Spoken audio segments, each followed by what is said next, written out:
Indeed! Good evening, one and all, and welcome to episode 15 of Mass Effect. Everyone, make sure you have a drink in your hand, make sure you are relaxed and ready to go. We're gonna play some really nice gaming for you today. I'm stream of consciousness again. Give me your mental health out of 10. Your physical health out of 10. We're going to start immediately today.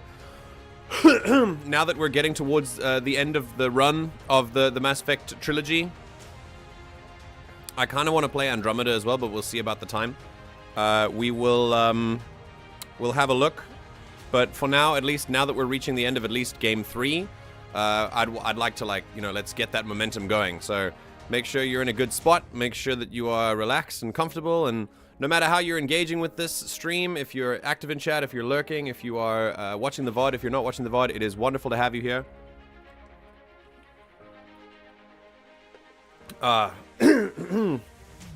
Please be welcome.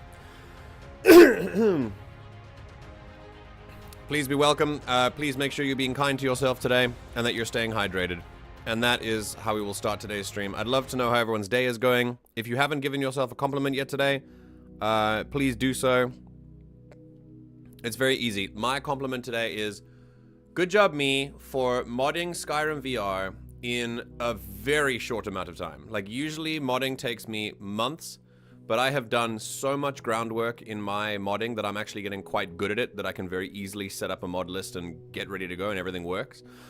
And I know exactly what conflicts with what if problems arise. It's awesome. I love knowing that skill. I love having that. So good job me for modding that, and it all works. So I'm very excited for that.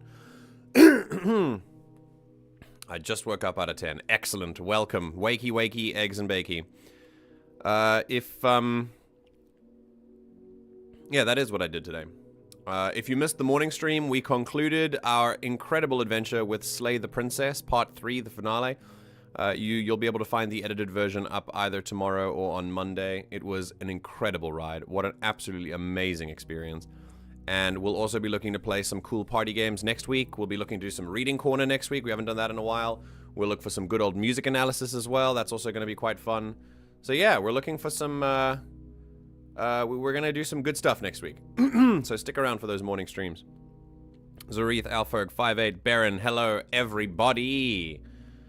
Zareth, thank you for reminding me. I will take Javik and Liara to Thessia, which I'm pretty sure we're going to next. Can confirm it's only been like 4.5 hours since we were playing a game. Correct, we did play Squadrons after that as well. And I'm quite happy with myself. I managed to just relax today. It was cool. I really enjoyed it. Anyone who, yeah, 58, I know you did Squadrons. If you finished the tutorial mission and stuff, I would love to play some with you. So if you'd like to do that, feel free to hit me up, fam. And, yeah, for the rest of you, I'd love to know how your day is going. But let's get started as soon as we can. I'm going to start up the game and boot it up as soon as I can, like, immediately. And we'll get going.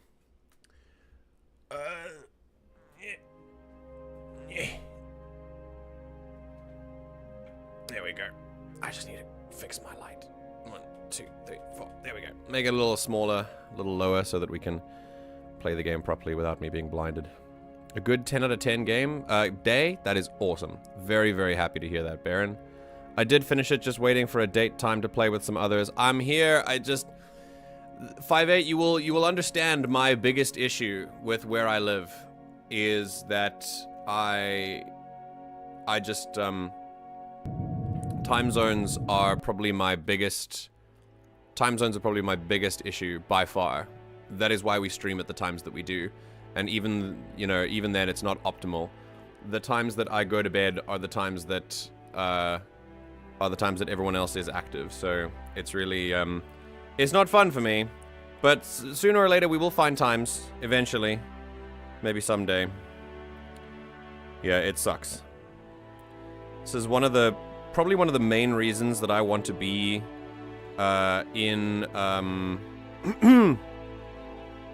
Yeah, probably one of the main reasons I want to be in a country that is like in the middle of the world, so that it's close on either side to each time zones, like bang in the middle. Because being in Korea is very convenient for many reasons, but one of the biggest downs is time zones, for sure. 100%. It's just, we're at the end of everything, so. It's like living in Australia. Awful. Sorry, Australians.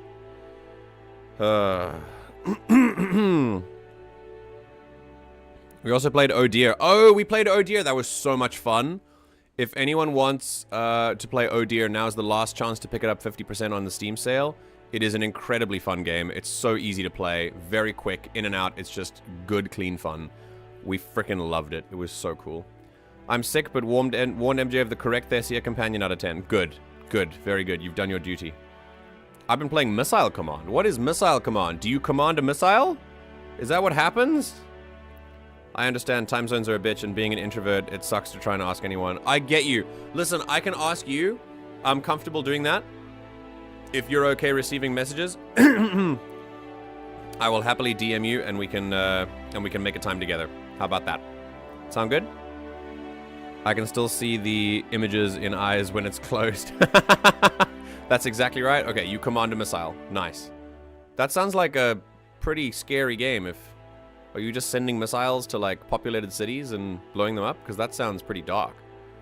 I hope that our analysis streams have influenced you enough to at least know that even though it can be fun, that can be quite messed up.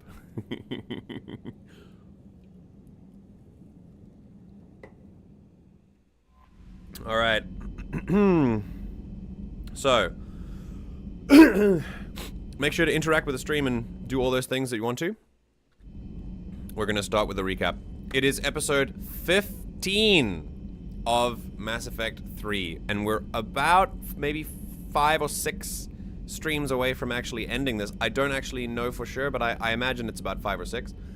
So that's very exciting. We're really picking up the pace, and the momentum is driving us forward. Last episode was incredibly eventful. Not only did we go to the Citadel and wrap up a couple of side quests there, we also met Miranda, and she told us she needed our help. She wouldn't tell us what for, though, which is even more frustrating. And then after that, we went back to Rannoch and found out an incredible truth about the Geth that we suspected all along, which was nice. And then we stopped the war between the Quarians and the Geth, organizing them to work together for the first time in 300 years. It took a lot of effort from a lot of different people, but eventually they came together, and with us as the catalyst, no pun intended, well, we are ready to fight the Reapers. Interestingly, without the Asari, who are now asking for our help, we have enough people to attack Earth now, which is really, really good to know. It's really nice to think about. So yeah, I am enjoying that, and we really had a good time. Not only last session did we fight a Reaper and kill it with the aid of the Quarian fleet and the Normandy, but we also unfortunately lost Legion, but it sacrificed itself for the Geth, which was, you know, as good as it gets. So, there we go. Now the Quarians are working with the Geth, advancing in their tech, and they're going to help us, both of them. They're going to help us take on the Reapers. With that said, the Asari Councilor, Tevos, now seeing that we actually can, you know, get in lines together, including Quarians, Geth, Turians, and Krogans, she now would like some help regarding her homeworld, Thessia, which she would like to contact us about on the Citadel. So, back to the Citadel we shall return.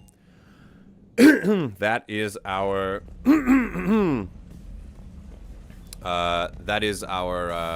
our goal for today. I'll cry if you ask me because it'll feel like you're going out of your way, brother. It's just a message. It's okay. I understand. It needs to happen naturally, whatever that means in my subconscious. All right, cool. Well, when I have time and I spontaneously think of you, I will send you a message, and I'll let you know that it was a completely spontaneous thought. Also, what do you mean? Friends go out of their way to help friends. We don't have to have a spontaneous relationship. It's okay. Does that mean Tali lives? She does. She lives. It could have been super dark if we went the wrong way, but thankfully we had a high enough Paragon score, and all the chips aligned that we can basically make what we want to happen, which was great. Also, hi, Captain Alex. Can't believe it's July already. In case you didn't need to know, in case you needed to know, we're halfway through the year.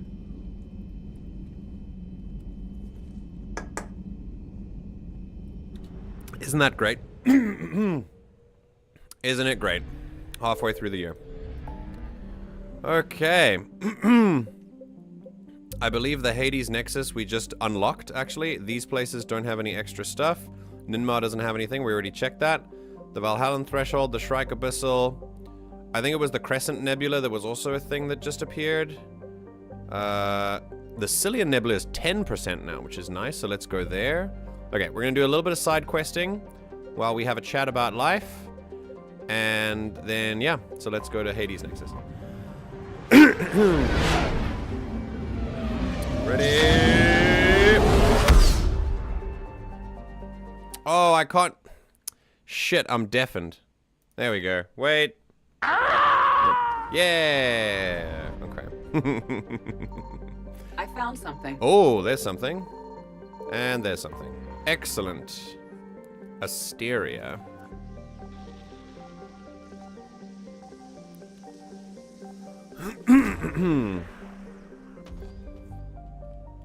Okay, what did we get?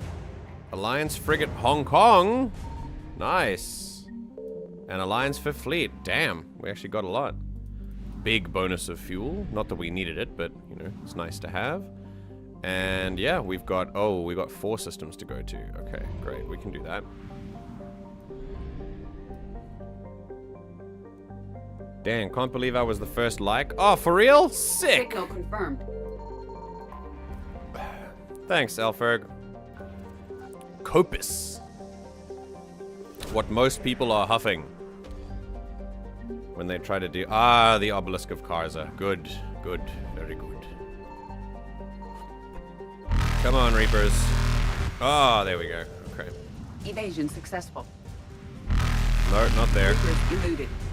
We're gonna go in here. Yeah. Ah, Reaper. Grab a good chunk of fuel, and then, Faster okay. than light jump successful. To Pamyat.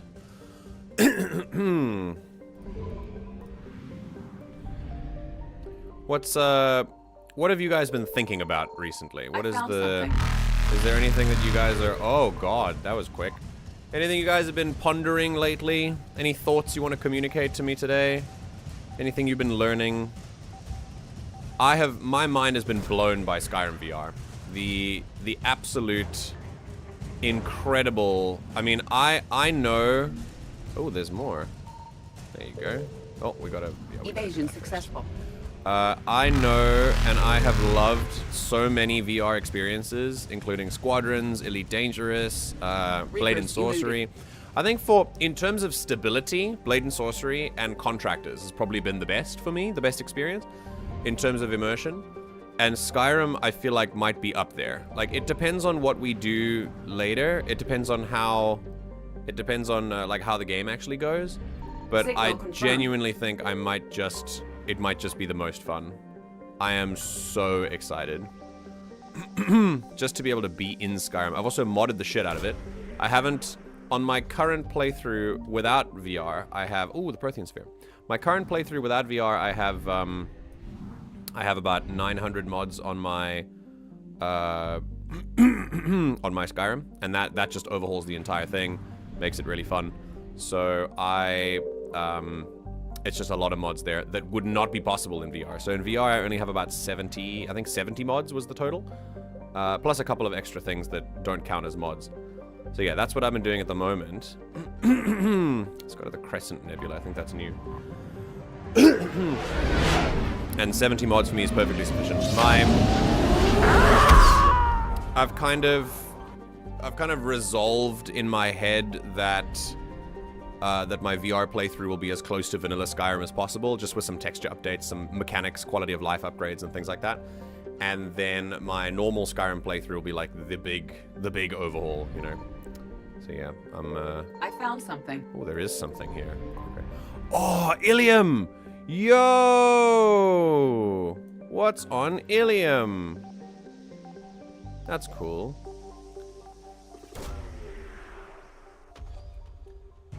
Okay. Liquid assets. Nice. We got 50%. There are Reapers here. This is a huge system. We're gonna scan everything. Jesus. Oh, there we go. Awesome. That was very lucky. We could have searched the whole system for that. I want to request something cute. I ask that Miranda is forbidden to die. I don't know. I don't know if we have control over that, Captain Alex. And if we do, that might be. Don't spoil if we have control over that or not. That seems. Signal confirmed. We'll try and keep her alive. I don't know if she can die with our current playthrough stats. So it kind of depends. But we'll see. Hello, Patrick C. Yeah, the Reapers are everywhere for sure. I want to leave everything behind and go live in the forest after this year. A lot more people are deciding to do this. It's like living off the grid. And I have to say, it's very interesting. I'm not super against it, but I think it's more difficult than people realize. Oh, there's something. I do think it's more difficult than people realize. Oh, we got some credits. Okay, great. There was this one Vine back when those existed. Oh, I miss Vine.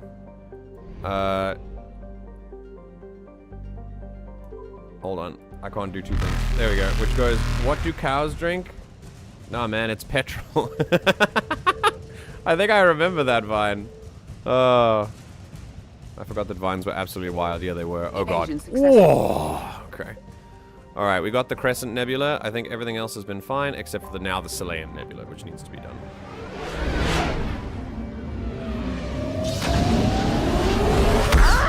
It's like V8 supercharged chairs and bags made out of leather seats from a muscle car. Yes, very American, but still. Yeah, petrol petrol's how I call it as well. Okay, oh, we have 100% here. Oh, fuel depot. Let's go grab some fuel. It's very difficult, but it's worth it. Have you tried it before? I think, in my opinion, if I were to try and live off the grid, I think I would need more. Oh, there's some wreckage here. Interesting. What's this wreckage? Oh, we're in Asari space. Yeah, that makes sense. So, I think, if it were me trying to live off the grid, I would probably want to, there's probably something there. Yep.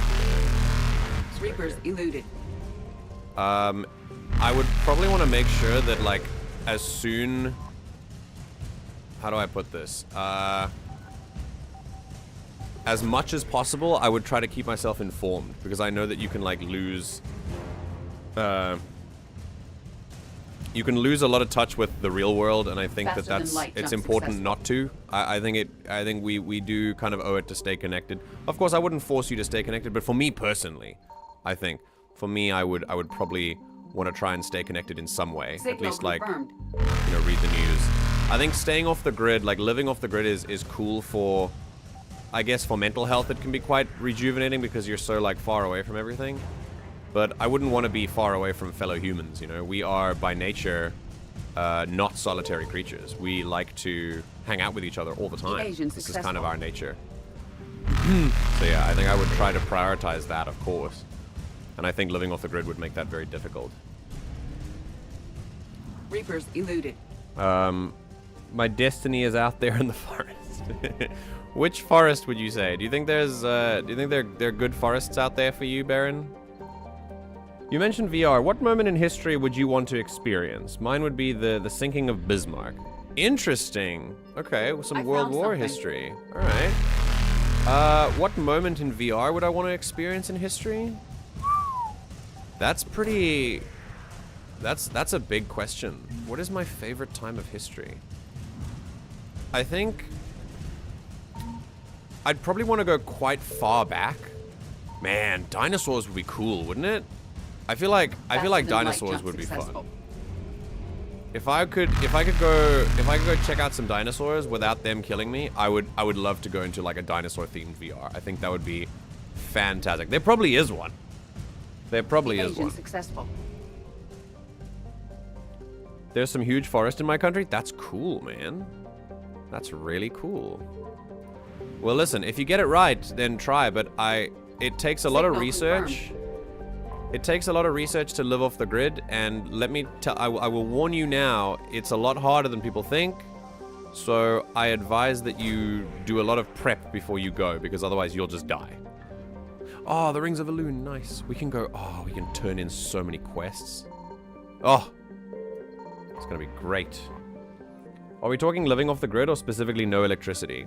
That's up to Baron. Baron, are you thinking like, what kind of living off the grid are you thinking? Like are you thinking like return to monkey and like going to live like a caveman again, or what's the vibe?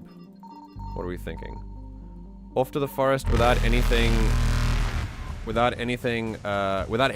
Just anything at all? Okay, but you'll die. Like you know you'll die, right? Modern humans, we don't do that stuff anymore for a reason. Humans evolved to need each other, and if you are on your own, you will die very quickly. So I think you should maybe make sure that there's like a backup at least. Before or after the asteroid impact? I would say before. I would love to know what the Earth used to look like. It would be so cool to see the Earth in a fundamentally different capacity. I think that would be awesome.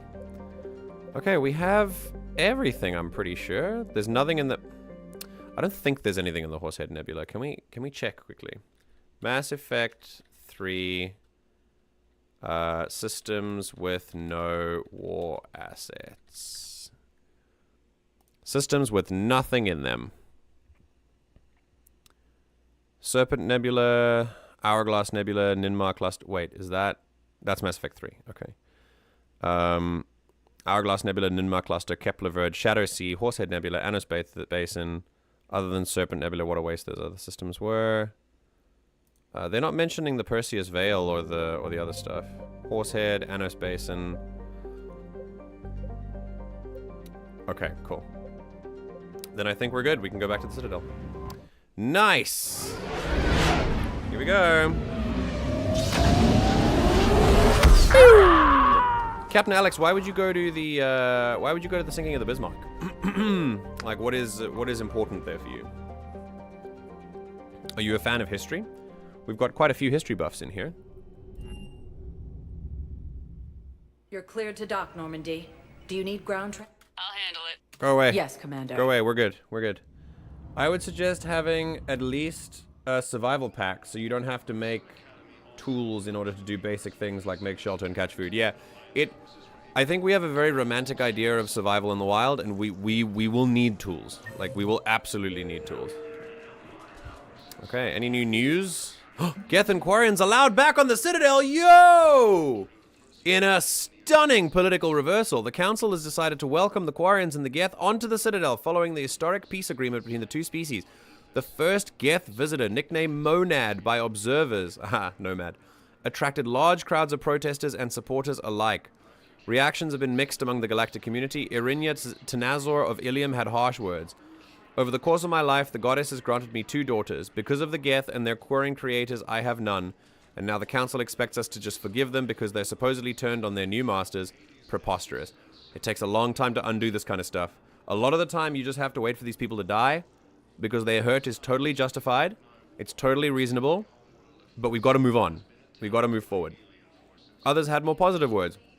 We're all living beings. Doesn't really matter to me what platform we're on. They can fight Reapers just as well as anyone else, said an anonymous poster. Also, it's really important for us to re-educate people like this because obviously there's prejudice there. Like, one Geth is obviously the same as every Geth, and that kind of racial tension is something that, yeah, we need to we deprogram. We deprogram through education, 100%. Edelgard von Heresvelk is a correspondent with Citadel News Network. Very nice. So cool that Geth and Quarians are allowed back on the Citadel. That is absolutely fantastic. I wonder if we'll see any. That'll be really fun. Okay. I think Miss A took her hairbrush. Now I'm mad. Wait, why? I want to know what it was like for the troops trying to keep the ship afloat as I helplessly hear them scream. That's pretty dark, man. That's pretty dark. You, do you usually think about stuff like that?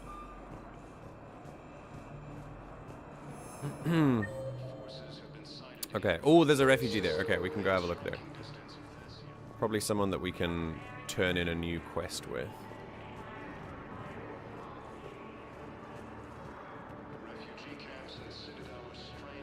Welcome to Batarian State Arms. Thank you for your patronage.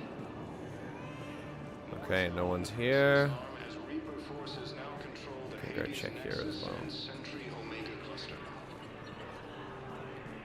Oh, I see how Alex felt wishing for gifts.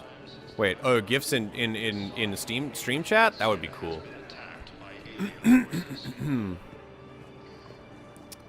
Okay, anyone? Nice. Hey, James. Oh. I believe those are my credits. Hey. I found a Prothean sphere on Gay Hinnom. Contact the Alliance and tell them Commander Shepard asked them to pay you for it. Yes, thank you. I'll call them right now. Very nice. Okay, we got that. I think we're okay now. We're pretty good with just anything. Yep, okay. All done. Let's head to Purgatory. Also, Councilor Tevos wants to see us in our office. So we'll do that last. We'll go to the rest first. Although I think maybe we should check the Spectre terminal first. So yeah, we'll go to Councilor Tevos last. We need to turn in all the side quests first before that. Yeah, so Asari Councilor is in Udina's office. Probably no one is there.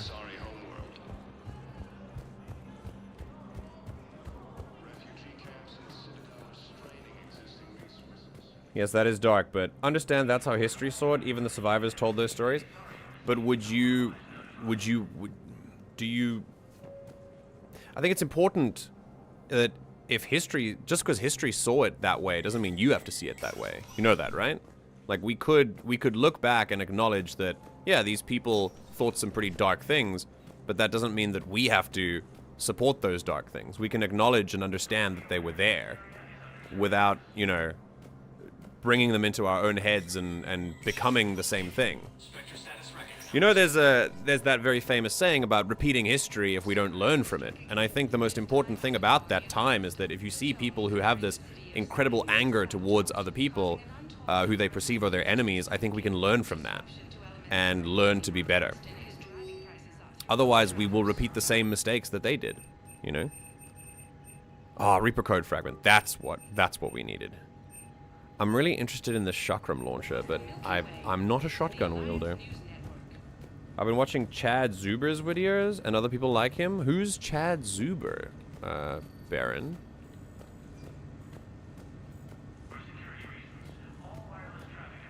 I think he meant the wanting to hear them part was dark. Yes, I did. I didn't mean going back there was dark. I meant, you mentioned like wanting to hear people scream, and that was... I wanted to expand on that a little bit, that's all. Centuries of hostility. The Geth and Quarians have both agreed to help fight Reaper forces. Okay. Purgatory it is.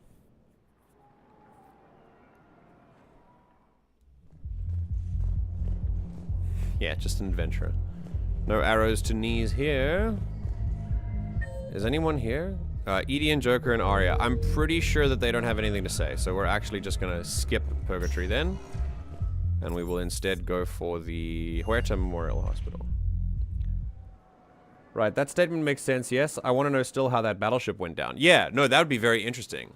Very, very interesting indeed. I agree, I think it would be pretty cool.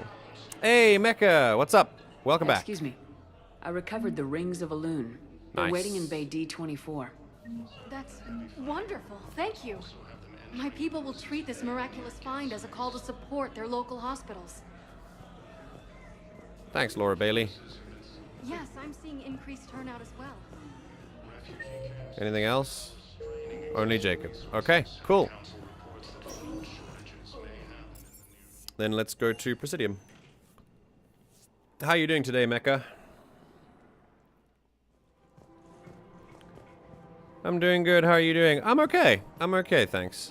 I've had a good day today. It's been very relaxing. I played some games. I postponed my chores for tomorrow. Welcome to Elcos Combine Arsenal Supplies. Which sometimes we get to do. It's great.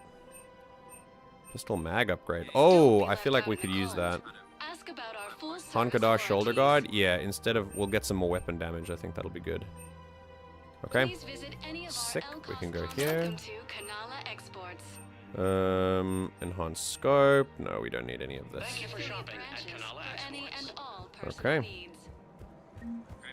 Psst, MJ. Yes, Alfred. Hello. He lives like primitive man in uninhabited island. Alone. Stone Age man. Ah, there's a researcher here. Okay, cool. So we can go to the courtyard. I think that's where we can turn in the stuff. And we can go shopping as well.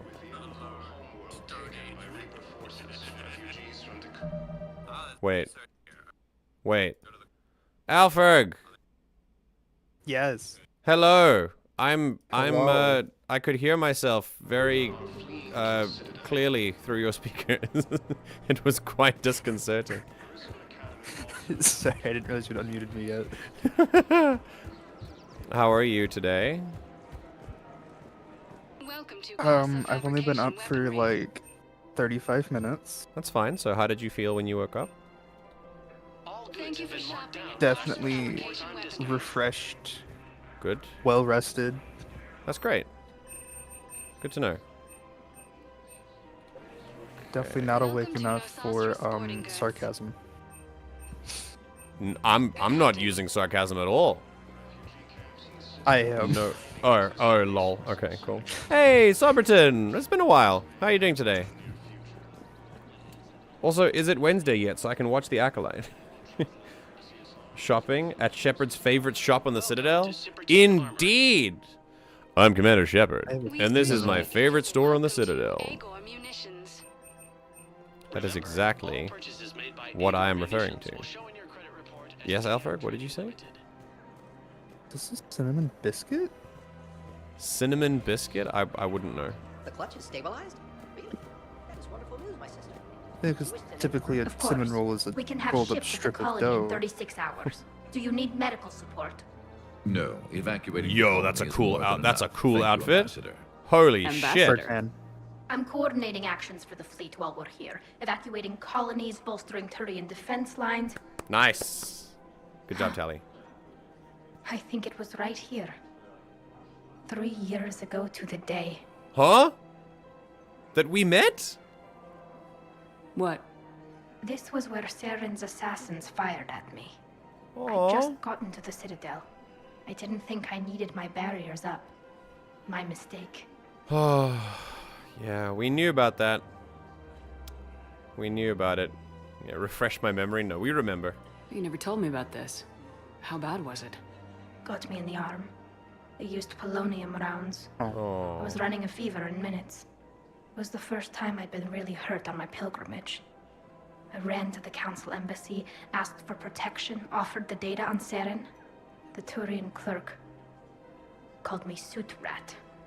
He threatened to have me tossed off the station if I didn't leave. I wish that clerk could see you now. He just did. That was him back there. I don't think he remembers me. Wow. Listen, the Quarians have been marginalized for almost their entire existence as basically the immigrant story of Mass Effect. And it's really important that based on how we have treated people like this, especially in Earth's history as well, but also in the Mass Effect universe, it's really good news that Quarians want just existence and not revenge. Like, if they wanted revenge, we'd be fighting a whole other conflict with them. And they are stepping up and doing the most incredibly honorable thing by not wanting to fight all the time. And they have good reason to, against all the prejudice they receive. It's pretty crazy. That guy hates birds, but nice jacket. Yeah, it's a great jacket. I have a Kit Kat. Birds. He is a bird. He is a bird. Turian's a birdman. I have a Kit Kat and I didn't notice I dropped in my hot chocolate. My bad. Oh no! Aw. Wait, but that could be good. You dropped a Kit Kat in your hot chocolate. That sounds delicious. Oh my goodness, Somberton, you Jedi survived! Incredible! Oh, how did you feel? How did you feel? No spoilers, but just in case anyone hasn't seen it here yet, hasn't played it here yet. But how did you feel about the twist? Isn't it crazy? And you're assisting him in spite of that. This war is too big for old grudges. You showed me that. We are at peace with the Geth. I can't waste my time on a Turian who made me angry. Besides, it all worked out. I made it to the wards. You found me. Happy ending. And now the Turians will get the aid they desperately need. I nearly reminded him who I was. Made him apologize, rubbed his nose in it. That would have been totally Maybe okay. he and I both needed to grow up a little. No. The difference is that you helped when it counted. Yes. Thanks, Shepard. So did you. Oh, I love her! But also, really important that if she did rub his nose in it, that wouldn't be not growing up or being immature. That would be completely fine. Everything looks so peaceful. Completely justified. In here, you I was can gonna almost say, forget about the war. proud that she realizes she has nothing to prove about it. Yes, that's But the I most wouldn't- important thing for sure. I wouldn't hold it against her. Yeah, hold it against her for doing it. Same, 1000%. Someone please. Ah, there he is. I've recovered the obelisk of Karza. It's waiting for you in Bay D24. You have? It's amazing. Thank you, Commander. That's going to help immeasurably with some very sensitive work. Okay, sick. Let's have a look at Reaper code fragments. Ah, the Citadel embassy. Okay. Kolyat has requested we go to the Hanar embassy and lay your ally to rest. Oh, we're gonna do Thane's memorial. Although that seems like the Citadel. That seems like something to do later, maybe. The Elcor Code of the Ancients. Is that part of the Citadel DLC? Part of Thane's thing? I can look it up really quickly. Yeah, can you tell me if it's part of the Citadel DLC? Okay, the Elcor Code of the Ancients was recovered from Dakuna. Find someone in the Citadel who can use it. And then Cerberus ciphers. A CSEC officer needs updated ciphers to break Cerberus codes. Find the ciphers and deliver them to him. Okay.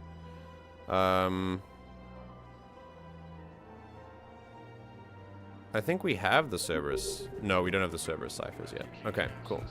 So we can go and check now. It's in the embassies that we can deliver the Reaper code fragment, I think. And then we can go to the mod areas and see if they've got anything there. Let's check the docks, see if anything else is there. But the wafer gets soggy. That's true. That's very true. I did not consider that.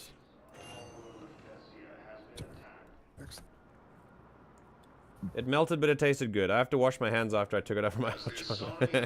There are 17 missions that are a part of this. 17? Damn. That's crazy.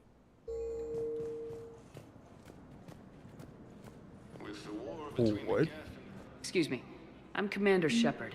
Hey. If you promise to be careful, I've got something for you. A Reaper code fragment. Yes, Hey, Raz. I can use this to try to predict Doesn't their look like it is strategic part of it. I'm processes. assuming. We might be able to save a few worlds with this, Commander. Thank you. Nice. It's called Citadel Last Rites. So I wonder. Hang on. Mass Effect.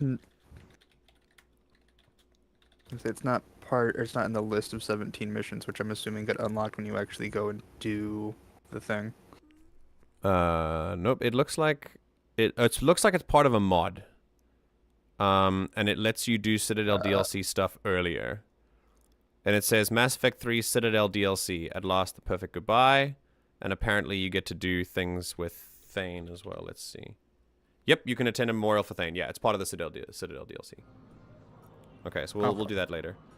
Right, and then yeah, let's see if we can grab Code of the Ancients and Cerberus ciphers somewhere else.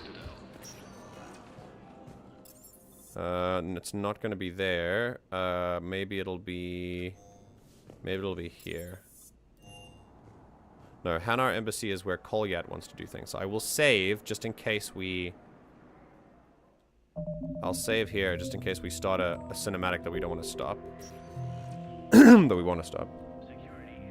I actually saw the twist coming right away. When we played, so did some of the people in chat.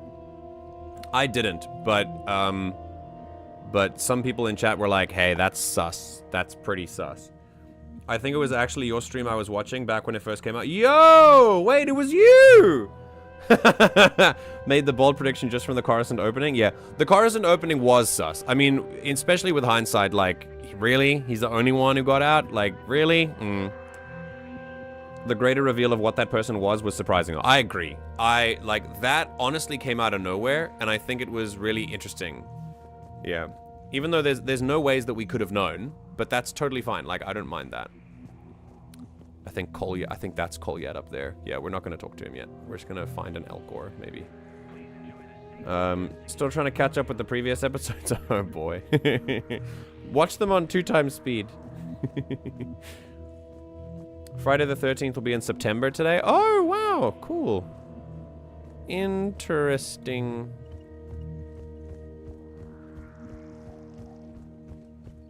I don't think anyone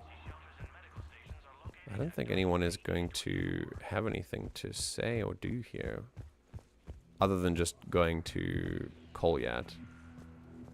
Yeah, okay, cool. So no one's here for that. That's great.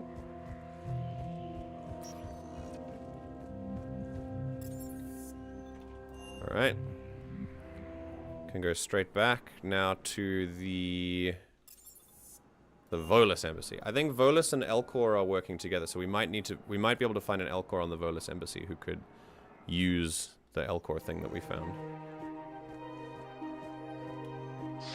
Thank you, Earth. Oh, we found that already. My people are still afraid, but they are remembering who they are. Oh, no Elcor here.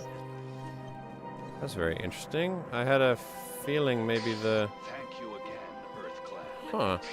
Our military strength is All right. but we are proud to help as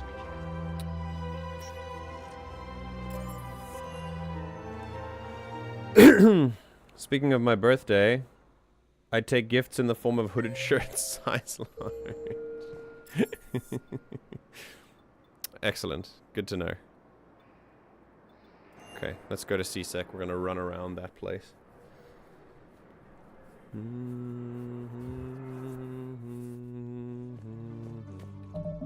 So what quests do we have? We have Cerberus Ciphers.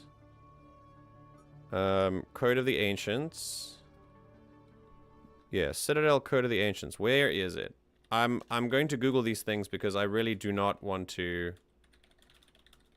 I really don't want to run around everywhere. An Elcor on the Citadel. Deliver it to him at Purgatory. Ah, interesting. Okay, so there is something at Purgatory. Then, that's it, really? And then Cerberus Ciphers.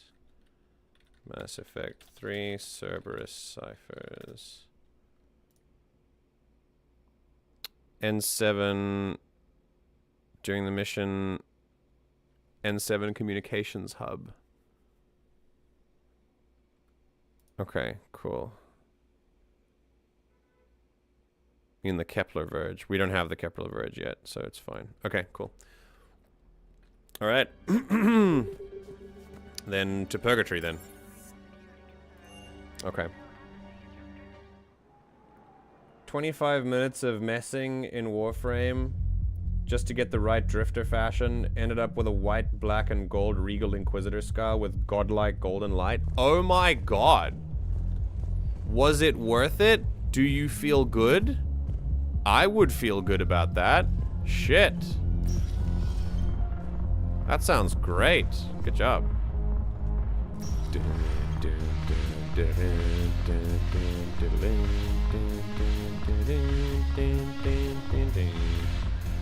Come on, give me an Elcor.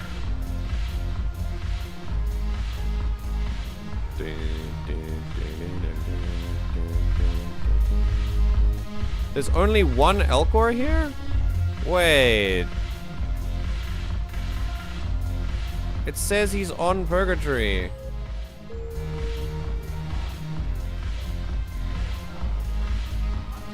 Maybe he's not here yet.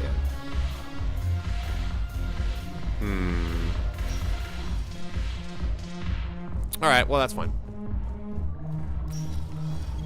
We're gonna... There's one Elcor here and one Elcor here. We didn't actually see this Elcor. We can't actually talk to this Elcor, so... Okay, cool. Right, we're just gonna continue the main quest then. Embassies! Also, it doesn't really matter. We have a shitload of war assets anyway, so I think we'll be okay. Refugee camps in the Citadel are straining existing resources. I'll still likely go back to my Techno-Vampire Lord Lamar. Okay. I have not played Warframe in a hot minute, but I used to really like it. Good loot is one of the best things in life. Man, when you find that rare pickup, oh, it's just chef's kiss. Okay. The Iron Banner armor and Destiny for the Warlocks. Oh, nice. It's time to lock in. Let's see what the ambassador, the counselor, wants to say to us. Checking Udina's stuff. Nice. I want all remaining files secured and marked for Tentron clearance only. Commander Shepard, thank you for coming.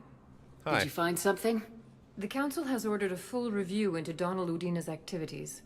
Okay. We're still piecing together his coup attempt. But that isn't why I asked you here. What's up? The situation is growing urgent for my people. We're aware your crucible is still missing a key component. Oh? The catalyst. Do you know something? Not exactly, but there is a artifact on our homeworld, Thessia, known only to highest levels of my government. Ooh, what is good it? Stuff. With any luck, it's a means to help you locate the catalyst. Oh. The artifact is kept in a temple located at these coordinates. I've ordered a scientific team to meet you there. Okay. If this artifact is so important, why keep it hidden? Every species in the Citadel has its secrets, Commander. But this one, in the wrong hands, would upset the balance of galactic power. Why? The Reapers are doing that right now. Which is why I'm bringing this to you. Why is this... Yeah, what's so special about this? Also, this is another wonderful opportunity to learn when someone arrives with vulnerability, even though they have been cagey before, and they've been irritating before, when they come to us and they decide to reveal things, we don't punish them. We don't say, oh, now you decide to help. We say, thank you. We reward them for coming to us so that they feel like they can do it again. Remember, this is a little test. The Asari Councilor is reaching out to see if we can help, if we want to help. Because she's been very cagey before. So we're not going to punish her for that. I appreciate the help. It's you who will be helping us. The matriarchs are growing desperate. For the first time in our history, Thessia is vulnerable. That's crazy. For all our intellect, we're outmatched by Reaper firepower. I'll do what I can. Whether you know it or not, you've become the sole ray of hope in a very dark night. Goddess be with you. Should have believed me 2 years ago then. But I won't say that to her. Yes, Alferg. Something similar to assume ignorance, not malice. Not necessarily like assuming she didn't, or something. Assume that, good intentions. Yeah. You know, she A lot of probably the time- didn't know or didn't make the connection right away. Yeah, of course. She's not sitting there being like, ugh, I guess I'll help you. Yes. Yeah, I agree. Yo, that weapon damage though, shit. Although the headshot damage is pretty good though. Yeah, I'll keep the headshot damage. It's fine. Okay.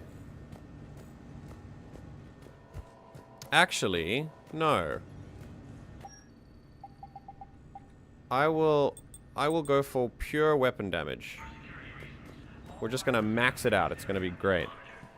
You treat them with kindness, Then bill them for your time. Correct. Oh. Patrick, how's your day been today? How's your day been today, my friend? Okay, priority Thessia. Cool. All right, so we have that. There's Thessia, the Asari homeworld, Like the the Geth Geth. Spitfire, some planets and locations. There's Scion. Ah, the Reaper War. Okay, desperate measures. Faced with utter annihilation, military planners have considered extreme solutions in their quest to stop the Reapers. The two most plausible are the destruction of mass relays and the use of starships as suicide weapons. Okay. So, first, destroying mass relays is incredible. Like, because it will destroy a lot of the planets that are surrounding the mass relays. Like, it's insane. And using starships as suicide weapons is like the last resort. Like, using lives to just throw themselves at things is not what a fighting force should be doing. And it's incredibly... It is a sign that they are desperate. 100%. Destroying a mass relay to stop the Reaper's advance is infeasible. Although it has recently been proven that mass relays can be destroyed, a ruptured relay liberates enough energy to ruin any terrestrial world in the relay's solar system. It would take too long to evacuate the millions or billions of people living near each relay, and the Council is unwilling to sacrifice that many lives when combat stands a chance of saving them. Correct. Even if a garden world were to survive the relay's destruction, the Reapers have infinite patience. They traveled out of dark space using conventional FTL travel. Conventional FTL. Travel within the galaxy is not an insurmountable barrier. Meanwhile, starships are too costly to be used as projectiles, given that it would take many collisions to seriously harm a Reaper. Some armchair admirals suggest that a single starship traveling faster than light could obliterate a Reaper capital ship, but all ships based on Mass Effect technology possess hardwired safety features to prevent FTL collisions. If a ship's FTL plotter finds a significant object in the path of a planned jump, the FTL drive refuses to fire in the first place. This is not a perfect safety feature. The sensors can only scan for objects within a reasonable distance at light speed, and a navigator must plot the rest of the course. But it is so inherent to the FTL warm-up process that removing it is nigh impossible. Cynical intelligence analysts note that the secret of Mass Effect technology, including that safety system, has always been attributed to the Protheans, just as the mass relays were. It almost feels like that's part of the Reapers, which is very interesting. This sounds like watching people who talk about the Last Jedi hyperspace maneuver as being very weird, and it's very easily explained as like a one-off thing that was cool for plot, and you shouldn't have that much of a problem with it. Okay, the Battle of Rannoch. The Quarians' plan to take back their homeworld was risky and could easily have led to their annihilation if a peaceful solution had not been found. In an initial battle against the Reaper-upgraded Geth ships, the Quarians found their heavy fleet and a portion of the patrol fleet outmatched. To stave off defeat, the Quarians retreated at FTL speeds to rally with the civilian fleet on the far side of Rannoch's sun, Tikkun. Temporarily hidden, but with only minutes of advance warning should a Geth scout spot them, the Quarian planned counterattacks to disrupt the Geth link with the Reapers. First preying on a damaged Geth dreadnought, the Quarians followed by sending strike teams to Rannoch's surface to destroy the Reaper that was transmitting improved software to Geth forces. When the Reaper uplink was disrupted, the Geth suffered momentary downgrades in response time and intelligence, allowing the Quarians to press the advantage. But an emergency order from Commander Shepard and Admiral Shalaran Vastonbe broke off hostilities before the Geth's full capabilities were restored. It is to the Quarians' credit that all three fleets obeyed the order to cease fire, even the civilian fleet, which had little combat experience. The Geth, for their part, bore no ill will towards enemy combatants and broke off hostilities with perfect discipline. It's almost as if they just wanted to be left alone. It remains to be seen how the Geth and the Quarians will manage to coexist on Rannoch. For now, they have committed their considerable military forces to repel the Reapers. Given the long-lasting animosity between the Geth and the Quarians, it is possible that the Reapers did not plan for the possibility of such an alliance and will be unprepared to contend with both armadas, because it is almost as if the Reapers assumed, based on their faulty logic, that the Geth and the Quarians were going to fight each other for eternity.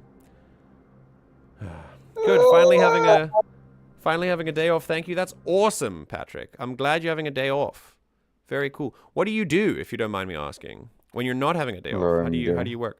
Hello, Arglak. Good morning. How did you sleep? There are loose springs on my bed and it hurts my hips. Oh, that's not good. I don't like loose springs. That's not good. Hold on maneuver is rad. TLJ is rad. Based as fuck. That is an incredible opinion. Okay, priority Thessia. All right, I think genuinely, I just think we're gonna do Thessia immediately, and then we'll see what happens later. I removed every single key from my keyboard one by one and cleaned under it, and I think I uncovered a new like Eldritch Beast. Did you discover a new disease? Holy shit! Previously unknown to man. I love cleaning keyboards. It's some of the no most. idea. It's so cool. Finding. It was disgusting. This is an old, like 5+ year old keyboard that was never open. You haven't cleaned it in 5 years? I realized that when I looked at, and then there was like a piece of hair coming out of like under the keys. So I looked at it and was like, yeah.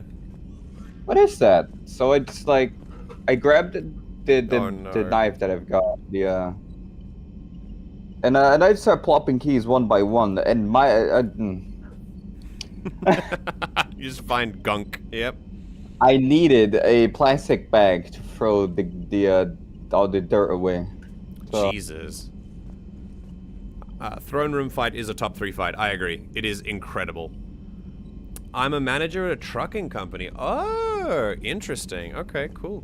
Commander. Alright, I don't think we actually need to do any checking. I think we're good. Just go feed the fish, and then we can go straight and do Thessia. You haven't tested Skyrim yet, have you? I've gone in, I've created a character, and I'm sitting around the Lorcan area, because I've never done the Lorcan mod before. So I will, when the stream is finished, I will show you. Is it running well? It is running perfectly fine, yes. I haven't checked anything super intense yet, but I've activated all the mods that I need to. So yeah, it's pretty cool. Okay, locate secret artifact on Thessia. Let's go!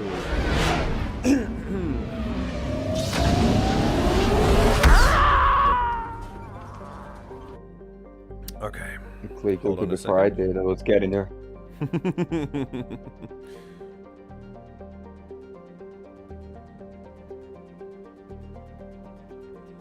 Okay.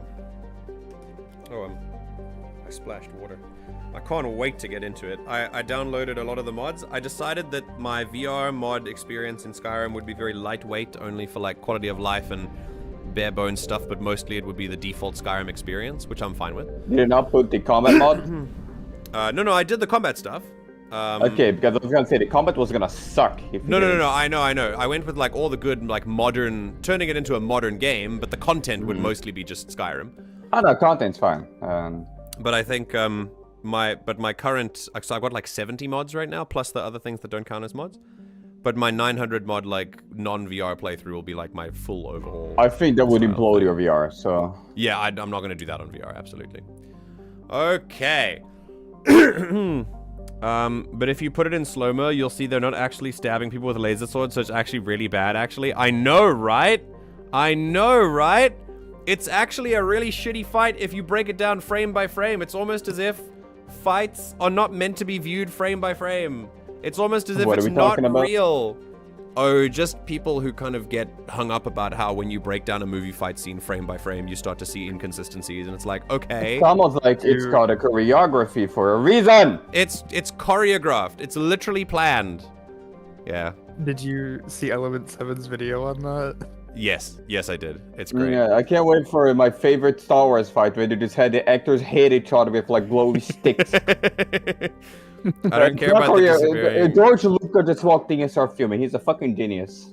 It's very funny because I always put in response to people who do this, I always put the gif of Luke Skywalker kicking someone in Return of the Jedi, and he kicks someone in the face, and there's about you could put a 30-centimeter ruler between his foot and the dude's face that he kicks. It's hilarious, and it's full. It's on screen. Made it into the final cut and everything. I don't care about the disappearing knife or other funky things. It's a fun, entertaining fight, and that's what it's supposed to be about. Absolutely.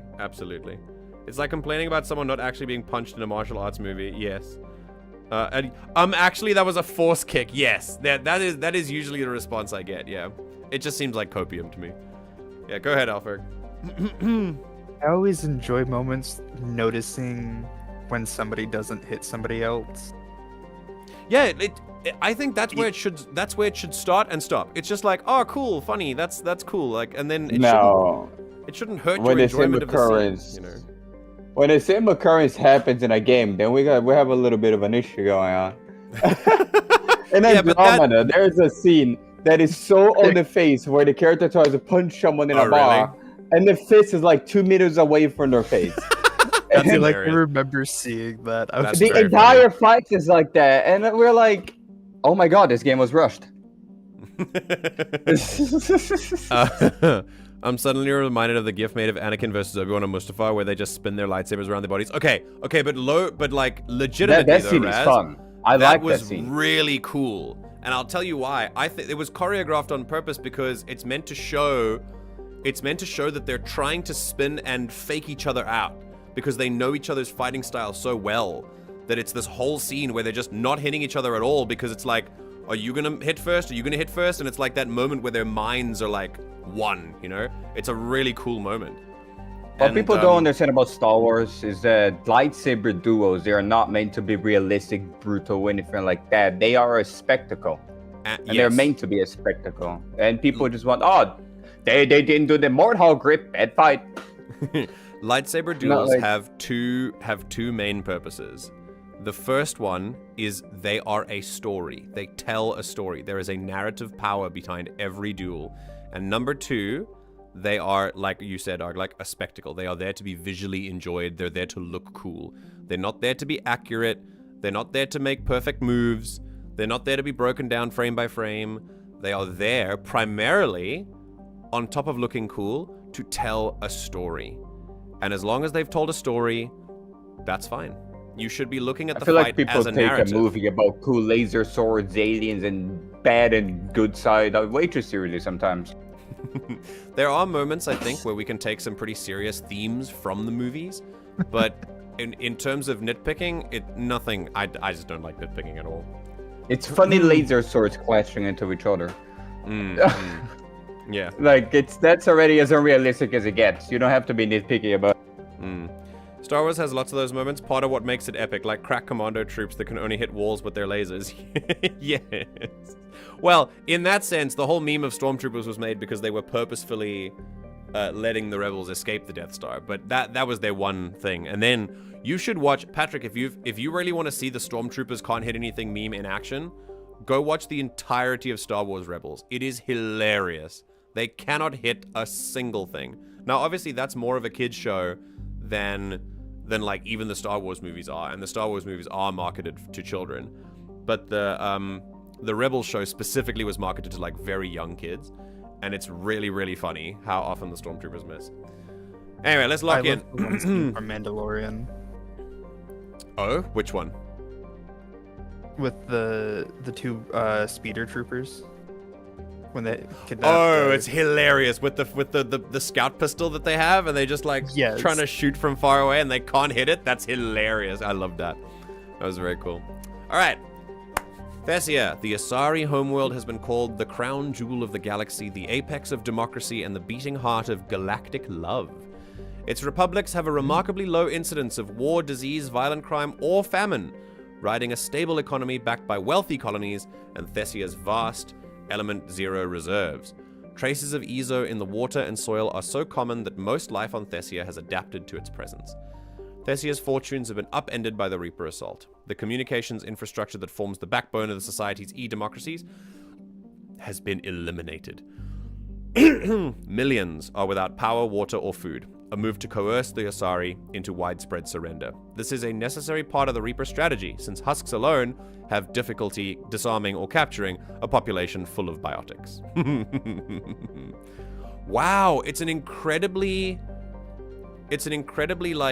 one of the oldest societies in our galaxy, and they only have 5.5 billion people on their homeworld. That's actually quite crazy. Very interesting. Under heavy Reaper attack. Oh, shit. There's activity across most of the planet. What about the temple? Can you raise the scientists? Negative. All channels are scrambled across the spectrum. The mission's looking really dicey.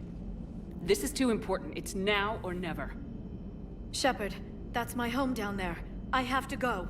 Yeah, we'll then take get you. to the shuttle, and let's do this. Let's go, dude. And we'll take Javik as well. That'll be fun. Yeah, take Javik, 100%. Okay. Here we go. I'm sure Javik has lots of things to say about Thessia. Are you happy, Zareth? Okay. Do we have a new shotgun? He fell asleep. He may have. Oh, the plasma shotgun. Nice. Okay, we have our guns. And I think for Javik, a particle rifle and the claymore might be good. Maybe the plasma shotgun for Javik. That sounds like fun. We'll give him a synthetic rifle. That should make him feel lovely. Okay. Yes, we'll do that. And then for Liara, we'll give you a... Yeah, Tempest is good. And the Scorpion, probably something that's more... Yeah, let's give you the Phalanx. Nice. Okay, and then Liara's got some stuff. Let's go with Stasis.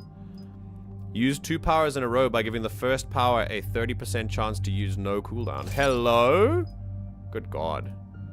And we'll upgrade warp ammo to do increase health and armor damage, increase barrier damage, or squad mates gain warp ammo, but only at half effectiveness. No, we'll do that one.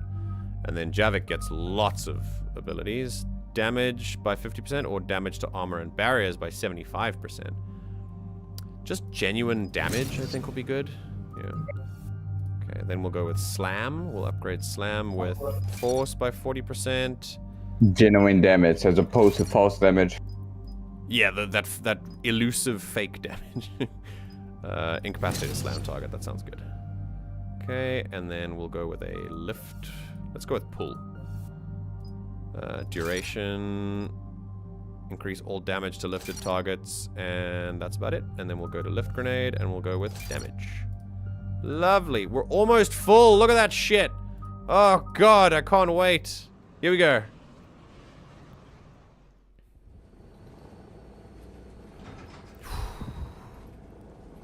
This must be for Liara what Earth is to us. More on this artifact? These coordinates the Councilor gave you are for the Temple of Athame. My mother took me there once. It's several thousand years old. Okay. And for some reason, it has classified government funding. Okay. Sounds like we're on the right trail. What What for? if we're too late? My people are dying down there. Your empathy is a weakness. You must numb yourself to loss. Yo. Okay. Right. Now, we've yelled at Javik a lot. Alright? I want to take a slightly different tack here. We're going to focus now. We know how we feel about Javik. Hey, Zareth's awake. We're gonna kind of attempt to understand him in this moment, because as we've said, we're gonna give him the empathy that he doesn't give others. Remember that all of Javik's shitty opinions can be boiled down to one sentence. It's all he knows. It's his whole life. Javik woke up. He went to sleep in a war and woke up 50,000 years later. And everything is different. Everyone has evolved past him. I would feel pretty helpless too. And he's going to rely on the one thing that gives him security, and that is the things that he knows. So yeah, and also, spoken like a true person who only knows loss. Someone who, in order to survive, must numb themselves to loss. But, I don't know if that's a good strategy, but again, it's all he knows. Benezia took you to this temple? I was just a child. I thought it was a history lesson, but now, maybe there was more to it. What do you mean? Maybe. I went digging through her old files. Oh. She had heavily encrypted records on this place, some dating back centuries. I still can't crack most of them. Whatever's going on, it's well hidden. I've studied your old mission reports. Your mother was indoctrinated. Yes. We had to kill her. I heard gunshots in your Mass Effect stream, and I immediately went to fight or flight mode here in DayZ. Steel yourself. Many more lives will be lost. See, that's nice. That's a better way of putting it. I think instead of saying that empathy is a weakness, because it's not, say things like, yeah, steel yourself. Be strong for this. Because, I mean, you know, it's a hard-ass line, but it's way better than empathy sucks. Javik is a boss. Just give him a baseball bat. He'll get the job done. I mean, that is true. He is good for one thing, you know. But yeah, you're right. We can't forget about them. The dead are why we keep fighting. We can't ignore that people are dying.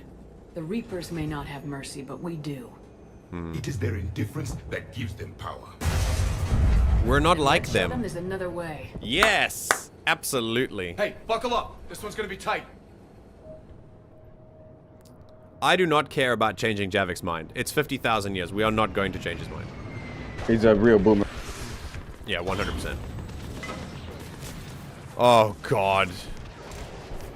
Alright, I guess we're jumping in hot again. This can't be happening. My home. Oh. There's no time to mourn. We're exposed up here. Yep, you're right. Let's get going. I need some ammo on your guns, please, Liara. There you go. Okay, let's move. Need some ammo on your guns. Me when playing multiplayer, my train's out of ammo. Ooh, Umbra visor. That's pretty cool. Oh my god, look at the bodies, dude.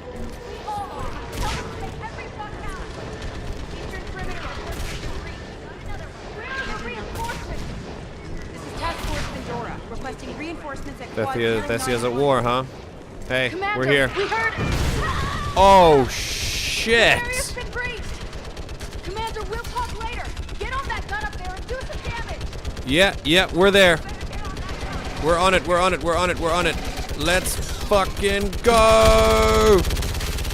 Enemy targets on the bridge. Oh yeah. Goodbye, brutes. Oh god, the turret gun is glitched. Oh no. We're shooting double. I think there's another machine gun firing. Is there another one? I don't hear it. Oh.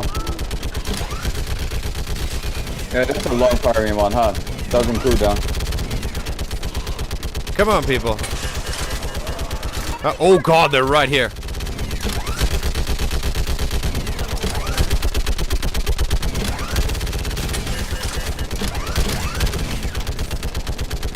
How's that barrier doing?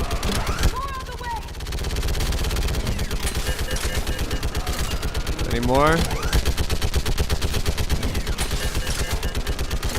Yes! Okay, we're good. I want that gunship prepped and in the air. Oh god, it's still glitched. That hole! We're on it! Someone get me a location on our snipers. Yes, ma'am. Commander, I'm Lieutenant Curran. We've been told to expect you.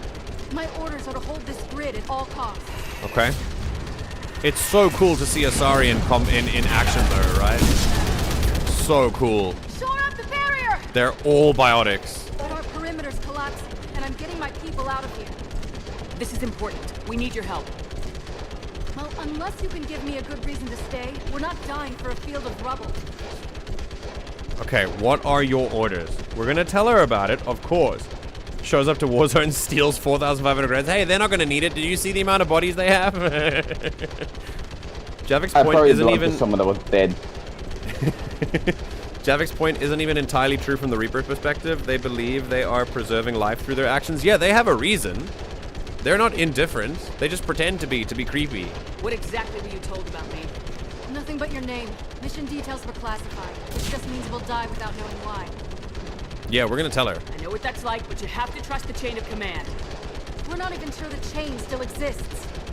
So what are we doing here? Okay, we'll tell her. We're after a relic inside the temple. It's important.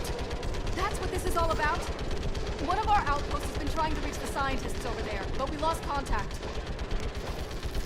Okay. Get that gunship moving! Now!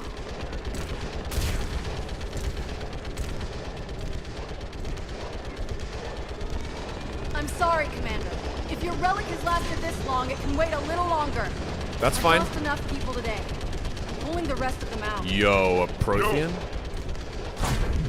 Oh, shit! I sense you the lineage of a leader. A warrior skilled and cunning. They are strong in your genes. But you've grown tired of them. You're exhausted by defeat, and now you worry you don't have the courage left to go on. By the goddess, are you... Find your resolve. This war can end if you do. Holy shit! It's these moments that make him valuable. Remember that no one is valueless. Javik's value is his ability to rally troops in the heart of a war. Because if there's one thing he knows, it's war and fighting. And that's where his skills lie.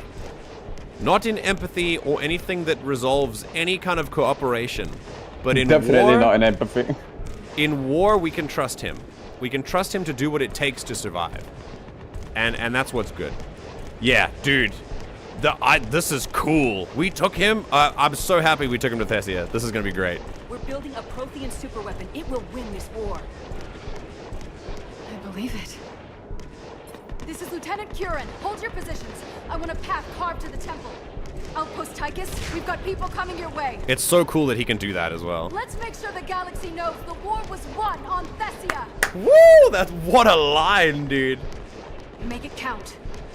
Sick. All right, let's move. I was here years ago. To see the city burning like this is... It can be rebuilt. Just worry about the next 20 meters. That's a good point, Shepard. All right, how are we doing? Harvesters? Harvesters! Oh, the gunship! Yes! It will keep you alive. Remember that, because here they come. Oh, 2 dead. Come on. Come on. Oh! That's sick. Oh. So sick. That was the last one. They didn't even... Get off the bridge! They didn't even get to us, dude. I love sniping. Okay. We keep moving.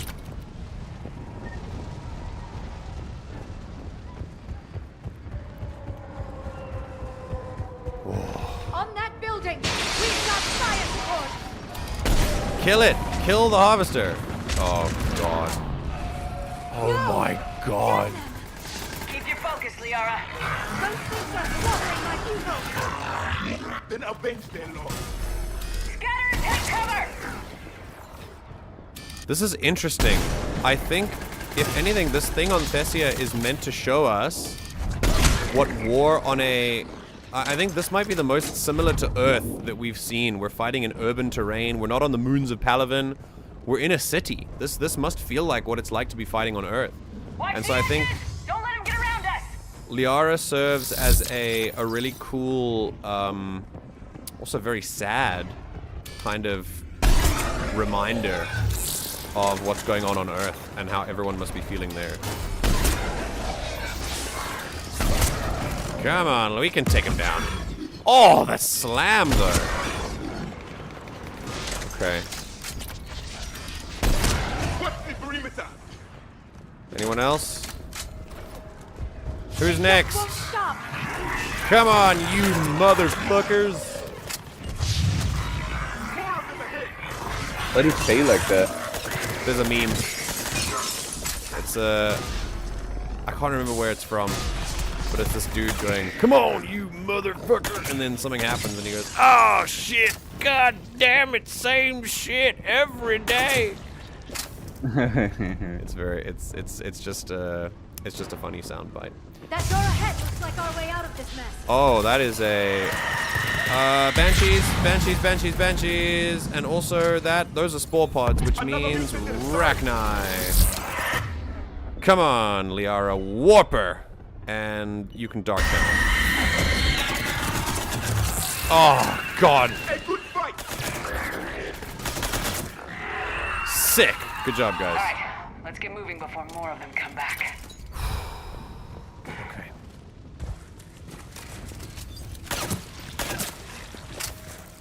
If there's a spore pod, it means Rachni, and I don't like that. It's worse here on Earth, and it's only worsening every day. Yeah, that's the point. There's this idea of it's just chaos and hell. Face those things. My own people. Yeah. When we fought the Reapers, they turned our own children against us. I can't imagine that. They assumed we would hesitate to kill them. Did you? What answer would you prefer? None. Let's stop talking about this. Jesus. Yeah. No. Oh, I have a theory. I think maybe Javik that might be a bid for Javik to actually share his experience. He's talking about it in a way that makes him look badass, but often people will do that in a way to emotionally distance themselves from that. They'll say something that seems really creepy that makes them seem cold and calculated because for a variety of different reasons. Maybe they fear judgment, maybe they're looking for a way for someone to empathize with them. It's of course we could be reading too much into it and he just may want to tell us this, but you know, sometimes people do talk like that and there is a reason underneath it. Just good to take note of. Love Banshees, they're very cool and creepy as hell. It's a really nice design of an enemy, for sure. They're screaming like it triggers me every time. Above us! Is that a harp? Oh, that is a whole ass Reaper. My people are still believing in devils. They changed their minds when the Reapers arrived. I can imagine. That thing... Oh... That thing could turn around and hit us right now if it knew we were there. Ahead to the left. Snipers on the balcony. Snipers? We might be able to reach them. Oh, they're Asari snipers. Okay, let's go. One less we get to kill. Okay. Oh, shit. This is Specialist Kayla. Specialist Geneva was just killed by enemy fire. No sign of her yet. What's your situation? Guys, we're here. We can help you. Ooh, the regular widow. Can you hold out? Now that you're here, as long as it takes. Can you really win this war? We're gonna try. The Reapers are history. Blast the Reaper over here, and let's do some damage.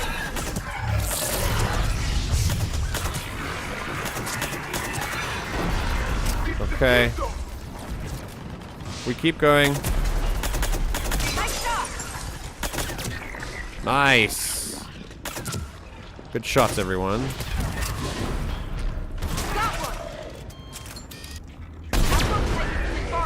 I can cover you. Shit. Jeez, their barrier is wild. That's the last of them. Get moving, Commander. Good job. Toward the Reaper. It's a way out of here.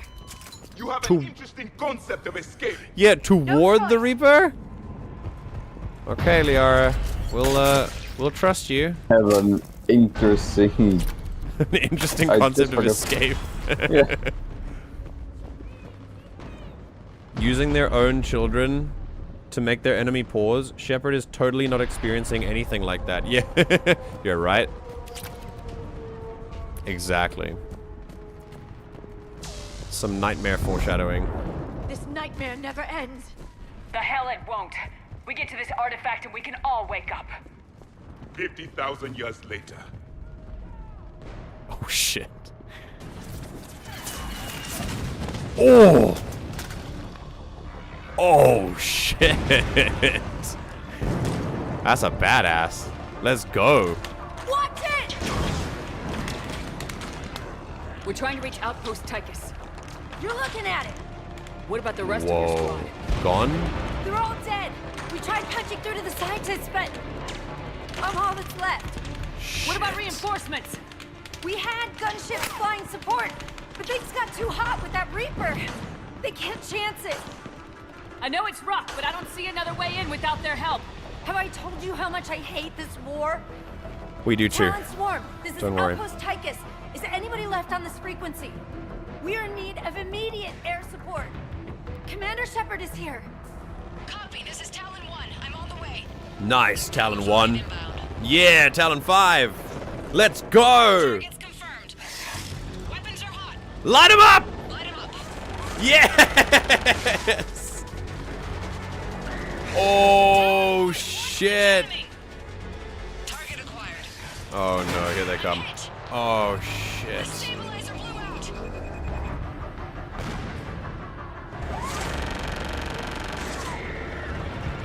Come on, take it down.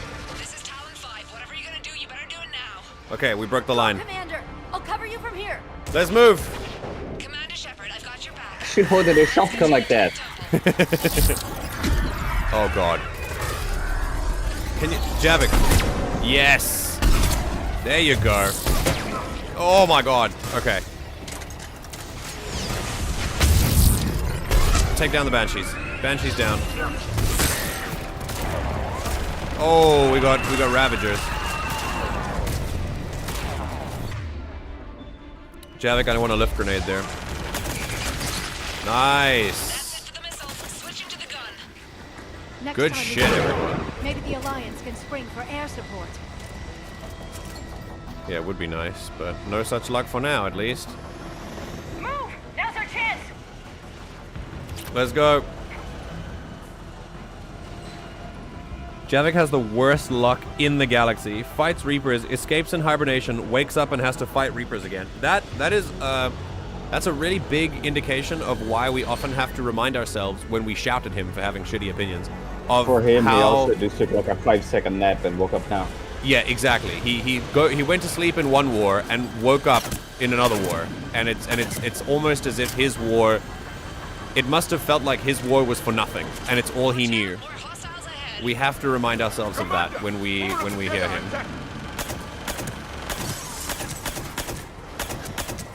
Can we hit someone, please? That'd be great. Oh my god. Oh god. We're gonna help them win that harvester. Let's go. Nope, I guess it doesn't matter. The game does not want me to stop that harvester. What the? Oh, it's coming back to shooting you. Whoa. Oh, there it is. Okay, we can shoot it now. We're gonna take out those guys first. Let's get some, Nice. Good job, everyone. Alright, 2 harvesters. This should be fun. 1. Wait. Can we not kill them? Oh, God. Die. Oh, God. Okay. MJ? I don't know what's going on. Hold on, we're good. I panicked a little bit, but we're fine. I forgot what button we made. Okay. Yes, Arglak. What are you trying to tell After me? this mission, 1 mission left before you do Citadel. Really? Yeah, No, Talon like 5! Main story. Yeah. Take him down, take him down, take him down. If anything, I might get to Citadel today. There might be time. Citadel is not a DLC you can complete in one sitting. Yeah, we might want to save that so that we could complete it in like one long stream. Maybe that. You're not gonna complete it in one long stream. Really? It's I think it's the longest DLC out of all of them. Wow. This is gorgeous. Wow. There were 5 billion Asari when this war began. I wonder how many we've lost today. It's tough. It's like a 4 to 5 hours DLC. So. Jesus. This temple is incredible as well, by the way. Shit. Looks like we're in the clear. Let's get inside. All right, here we go. Let me take a look. Fucking animation with that It's military fucking compensator. I think I can override it. Do religion and military always mix among Asari? No, this is unusual. Especially since few still follow the Athame doctrine. Interesting. Citadel DLC is really long with a lot of things to do. Well, then we won't rush it. We'll leave it to 2. Yeah, do not rush this Citadel. I think it's the most special one, all of them. Yeah, there's going to be a lot to discuss, I think. A lot to analyze as well. Only 5 billion? Yeah, Raz, I was surprised as well when we read it in the planet, like, breakdown. It was pretty interesting. Hello? Is anyone there? Shit, there's going to be a big... Something is wrong. Your scientists should be here. Yeah, what is going on? Maybe one of these artifacts is what we're looking for. Okay, what's this? Could this be the artifact? I don't think so. It's the goddess Athame's sword. Myths say she wielded it against the jealous gods who threatened our ancestors. They were a race called the Ouroboros. Thessia had vast resources. We protected you from them. You protected? But then Athame... There is more to your history than you know, Asari. By the way, MJ, did you do this stuff with Miranda? Yeah, she just asked for some more help and then didn't tell us why. Totally not. Did you give her the Alliance stuff? Yes, we did give it to her. Okay. We trusted her and then said, you kind of suck for asking us to do this and not telling us why. Like, I like to think I've earned some trust, but it's fine. Also, Javik just casually, like, claiming to be gods that the Asari worshipped. Like, crazy. What's this? The pretty goddess cool. Thames' shield. Legends say she used it to protect Thessia when the heavens grew angry. Our ancestors were probably misinterpreting a meteor shower. It was an asteroid strike. We deflected it. Are you actually suggesting that the Protheans intervened in our past? It's more than a suggestion. I find it strange your scientists would abandon their own planet. They wouldn't. Dude, Javik just sitting here, like, completely tipping Liara's worldview upside down. That is crazy. I wish my city was futuristic like that view, but it's not going to happen due to racism. Why would systems of... I mean, that's true. That's not what racism would do, but... Systems of racism do hold us back in many ways. That is true. But how do you mean specifically? Give it some thought. Okay, let's see. Yeah, this looks like a church. This is very interesting. That must be a theme. I'm guessing these are the scientists. Whoa. Wait. These do not look like Reaper kills.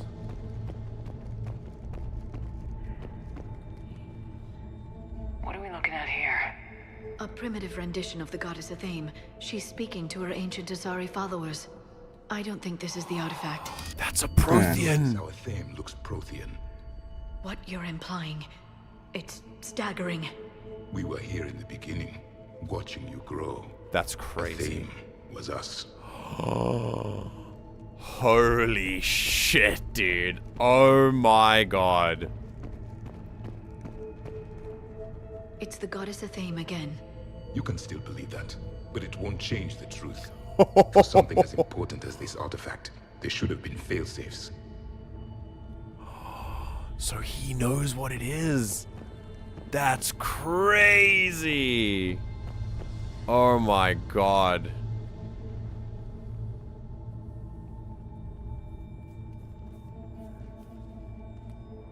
Their throats. What happened to them? They've been slit.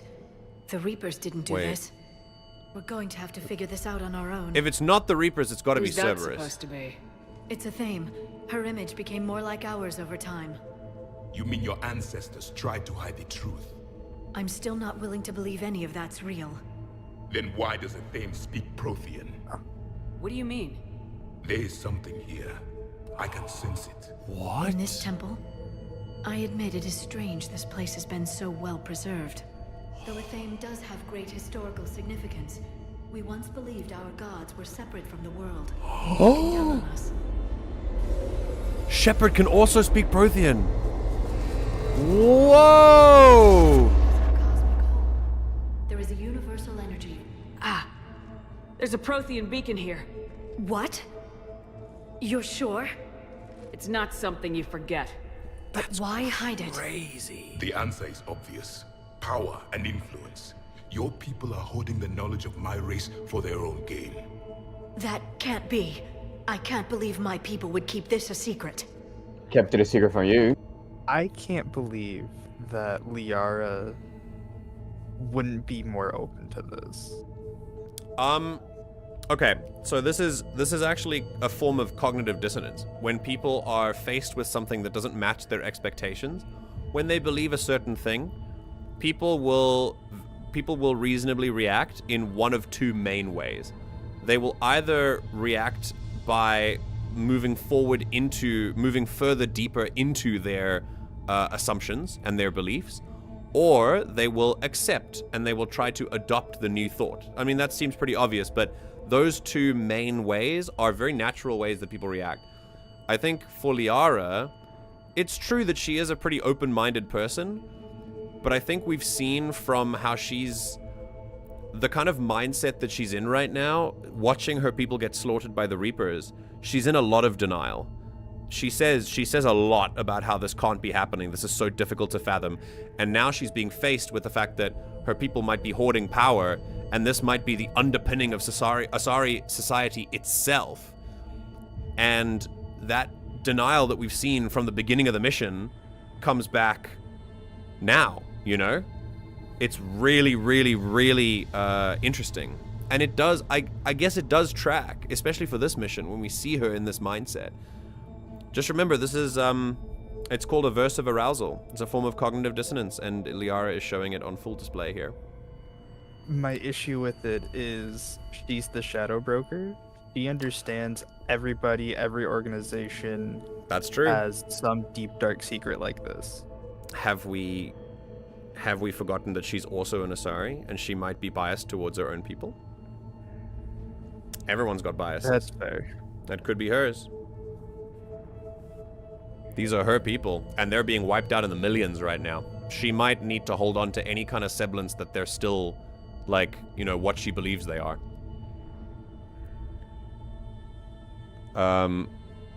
It's wild how important Javik feels here. Yeah, 100%. And they made Javik DLC. No wonder people get mad in the early days. Yeah, I get it. I totally get it. My government did something bad? No, surely not. It's difficult. Remember that we operate on... We are in a world where awareness of governments failing their people is at an all-time high. And even though Mass Effect has access to incredible technology where they could find out about this, there's still a lot of shit that goes under the radar that people are not educated about. So I don't think it's entirely unreasonable. It's almost like in Stellaris, you can influence a primitive civilization to worship you as gods, eventually leading to them building pyramids and other monuments in your name. One of your responses can be, let them, I'll be the best joke in history. Yeah, it's crazy. It's crazy. Liara was also one of the experts on Protheans and Asari society, so for her to not know anything about this shows how deep the cover-up is. I was just going to say, that is a very good point as well. The fact that she wouldn't know is proof that this is like, this goes so far up to the top. I mean, Councilor Tevos seems to know about it, but that's probably about it, to be fair. Okay, I don't know how to explain it, but we are supposed to have many holograms, but because of the news, it's the opposite. I don't know. I want to explore your line of thought here, Captain Alex. I want you to think about it a little bit more and try and focus on one point at a time before we, because I feel like we're getting into different topics, right? Like there's racism and holograms and then something about the news. So try and keep it focused on one topic so that we can break that down one at a time. What does hologram have to do with racism? I don't know. I want to know. That's why. What does that have to do with? No, that's fine. This is why we have these discussions. I'm trying to figure it out. All right, here we go. A beacon like this could explain why Asari are so advanced. This temple is thousands of years old. Time enough to make serious progress. Shit. That doesn't make it true. You can't keep denying reality, Asari. Even a small amount of data would give your species an edge. That's... Or are you insulted that your government didn't involve you? That's an assumption. This is so crazy that the Protheans, like... The Asari... We now have evidence here that suggests that Asari used and hoarded Prothean tech to advance themselves, like to have an unfair advantage over everyone else in the whole galaxy? Crazy. Absolutely crazy. Listen, I have to say, this is true. Protheans definitely played God too much. 100%. I think we did learn from you, but you did play God too much. Leaving behind this sort of information was a mistake. We never really earned it, we just decoded it. Yeah, 100%. No species has enough time to earn it. The Reapers always destroy them. Without our knowledge, you would have no hope of winning this war. That's a good point. If we didn't have the Prothean stuff, we wouldn't even know the Reapers existed, let alone them, like, being here. They would have arrived. It's true, we have to pass things down along the civilizations. But that's not really what I meant when I said Protheans played God too much. I meant specifically about, like, they literally played God. They literally appeared as a deity and kind of made themselves like that, you know? Yeah. I have 4 eyes and 8 pupils. How dare you question me? Yeah. I'm trying to figure it out as well because my mind acts like a child sometimes. Forgive me. It's okay. It's okay. We're all getting into this.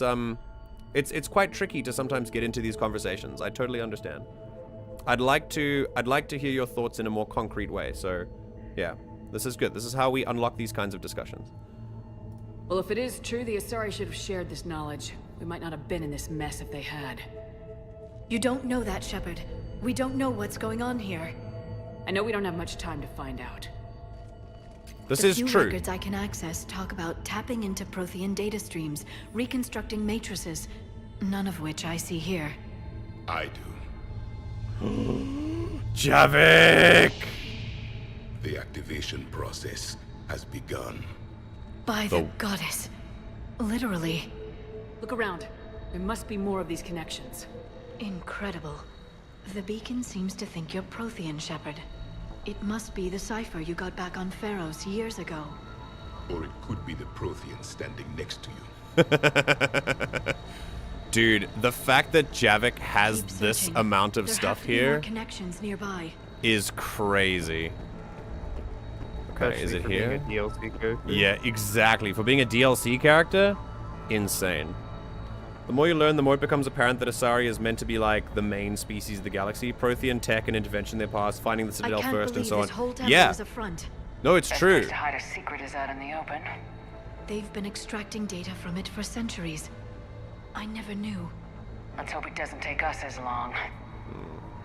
the Citadel falafels, the Citafels. Zareth, you're right. I think it is pretty cool that it's interesting. Like, obviously we play as a human, but it would be super interesting to play as an Asari in the Mass Effect. Yes. Keep looking. In the Mass Effect universe, I think it'd be very interesting. No connection here. Okay. The end of the war is near. Find what we need, finish the Crucible, and vengeance is complete. Okay, buddy. I mean, there was a shield around here, so maybe we can go grab a shield. Your people hit them well, Asari. Oh, okay. Shield. There, another one. Cool. And then what? The sword, maybe? This doesn't appear to be a connection. Okay. We should keep searching. Oh shit, there's more stuff here. There's manuscript stuff that we didn't get. Ah, feels bad. That isn't what we need. Aw, I wanted to learn more. Keep searching. There have to be more connections nearby. Maybe there's another one on the other side. I didn't see these. Aw, there's even something here. Aw. Oh, see, look, she looks exactly like a Prothean. That's crazy. There you go. It's gaining power. Someone ever question where her tentacles are? Yeah. Oh shit. I would 100% eat at a place called Citadel, yeah. To my people. And you owe the Mass Effect relays to the Reapers. How did that turn out? So you do bite. Good. You need that. I think it's super dickish that he turns a fair point into like his own moment of superiority. Like, Javik, you were played by the Reapers as much as we were. We are in the same boat, my friend. This section still feels... Yes, keep looking. The section still feels rushed and somewhat underwhelming. Interesting. I don't think it feels rushed. I think Thessia is fine. I don't know. I can see how you might think that, but yeah, I'm still okay with it. This isn't a connection. Yeah. We're getting. I think it delivered the point fine. Okay. There's nothing. Is this it? Here. Bro, there's so much more stuff we could have learned. Are you kidding? This is so depressing. Oh, hello. There you go. Oh my god. And there... The activation is complete. We can access the beacon now. Wait, can we learn about the stuff now before we access the beacon? Please. No. Oh! God damn it. We can access the beacon now. It's fine. It's fine. We would have been here too long anyway. We need to hurry. This place isn't going to... A Prothean VI! Like Vigil! last very long. Oh my god. Obtaining chronological marker. Hold. Timescale established. Post-Prothean cycle confirmed. One of our computers. Reaper presence detected. This galactic cycle has already reached its extinction terminus. Systems shutting down. No, wait. We need answers. To what question? Oh. The catalyst. We need to know what it is to finish the Crucible.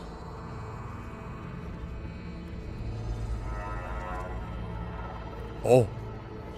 A memory of one of my people. I am called Vendetta, an advanced virtual construct of Patrick Van, overseer of the project you refer to as Crucible. Okay. He died fighting the Reapers in the Battle of Tranvia 9. Your remaining time is also at an end. Were all Protheans so grim? Tell me about the Crucible. What happened to the Crucible in your time? Why didn't the Protheans deploy it? We were sabotaged from within. A splinter group argued we should dominate the Reapers rather than destroy them. It fractured our order of battle. Later, we discovered the Separatists were indoctrinated. I always suspected as much. Shit. And now we're facing the same problem. Our studies of past ages led us to believe that time is cyclical. Many patterns repeat. Interesting. Like the Reaper attacks. Yeah. And beyond, the same peaks of evolution, the same valleys of dissolution. The same conflicts are expressed in every cycle, but in a different manner. The repetition is too prevalent to be merely chance. Okay, hold on. We assume the Reapers were responsible for the pattern. Perhaps, though I believe the Reapers are only servants of the pattern. They are not its master. So who is the master? Interesting. Unknown. Its presence is inferred rather than observed. Yeah, we know about the this. The only certainty is its intention. Galactic annihilation. You now stand at that precipice. Okay, a couple of things. First, we know it's the intelligence. The intelligence is the master of the Reapers. That's the thing that the Leviathans created to fix that problem between organics and synthetics. We know that, right? So, so there is that. But I think the other thing that's interesting is that the Reapers, or the intelligence or whatever, I'm going to use the word intelligence and Reapers interchangeably here because they're essentially the same body of authority now. When they come in and when they built the mass relays, they ensured that these patterns that Vendetta is talking about always occur because they dictate the paths of technology along which the people developed, i.e. Mass Effect technology and Mass Effect relays and ESO cores and biotic stuff, and all of this is dictated by the Reapers, and that impacts society more than many other things. It impacts culture, the economy, the military. Our entire galaxy is run on Element Zero and Mass Effect fields. And that technology is designed by the Reapers. And therefore, they have completely controlled all of us. And we knew that. But when Vendetta talks about these patterns that can be observed, it's only reliably the only reliable thing that we can say about it is that it is because of the Reapers. We cannot say that we inherently followed those patterns because we were following what the Reapers told us to without knowing it. So it all comes back to them. They've been responsible for everything. We have never truly had the opportunity to grow as we should naturally because the Reapers have rushed our development to the next cycle so they can annihilate us again. It's pretty wild. It is pretty wild. There's also another thing that I wanted to say, which was there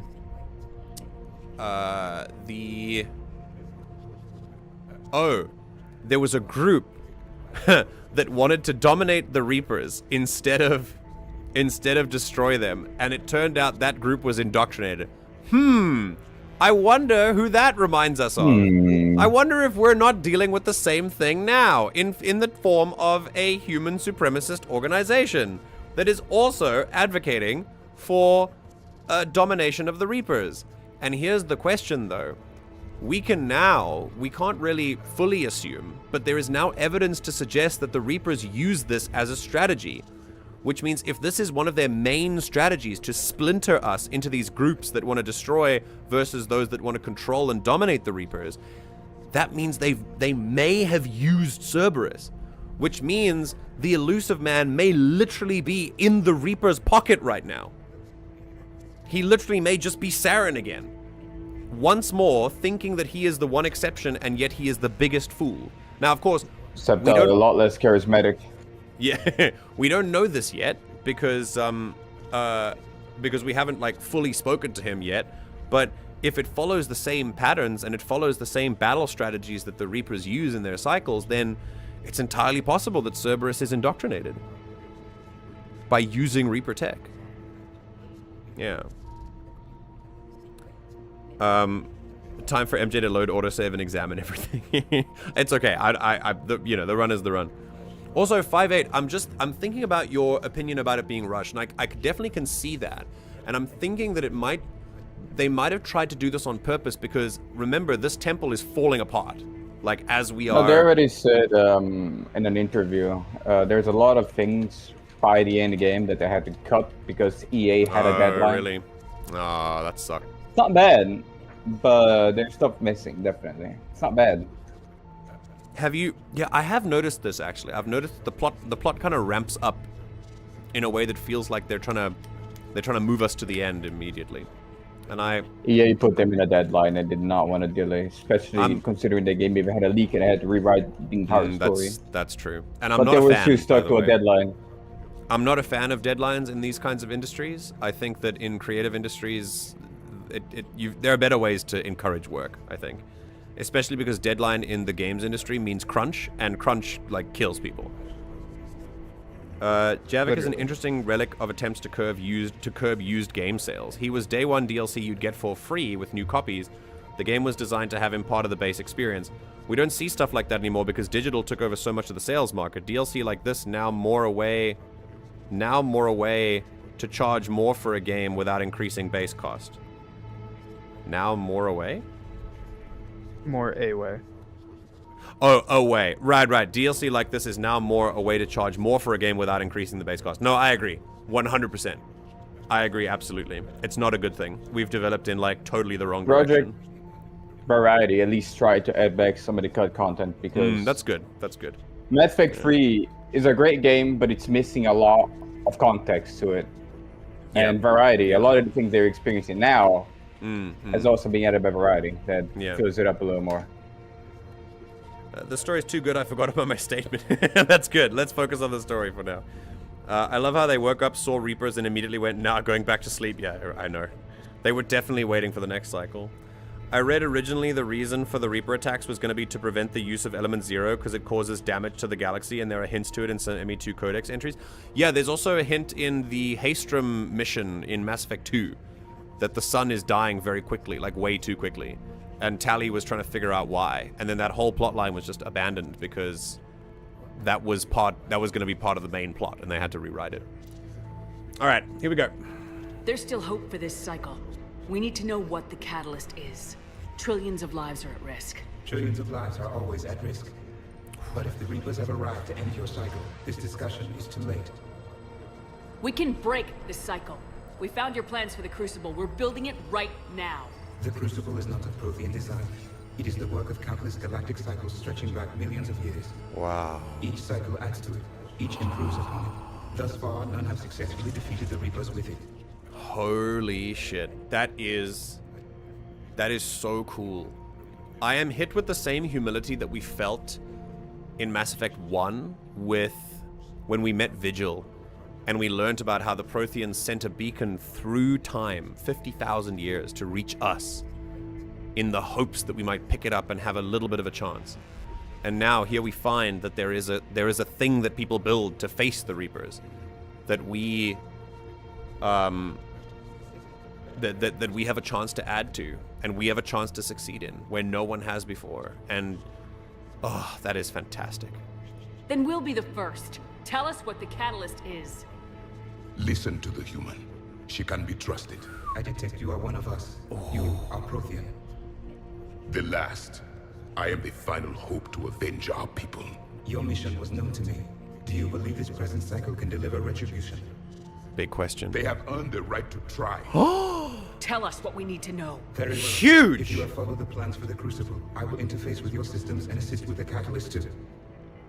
Indoctrinated presence detected. Activating security protocol. Indoctrinated presence?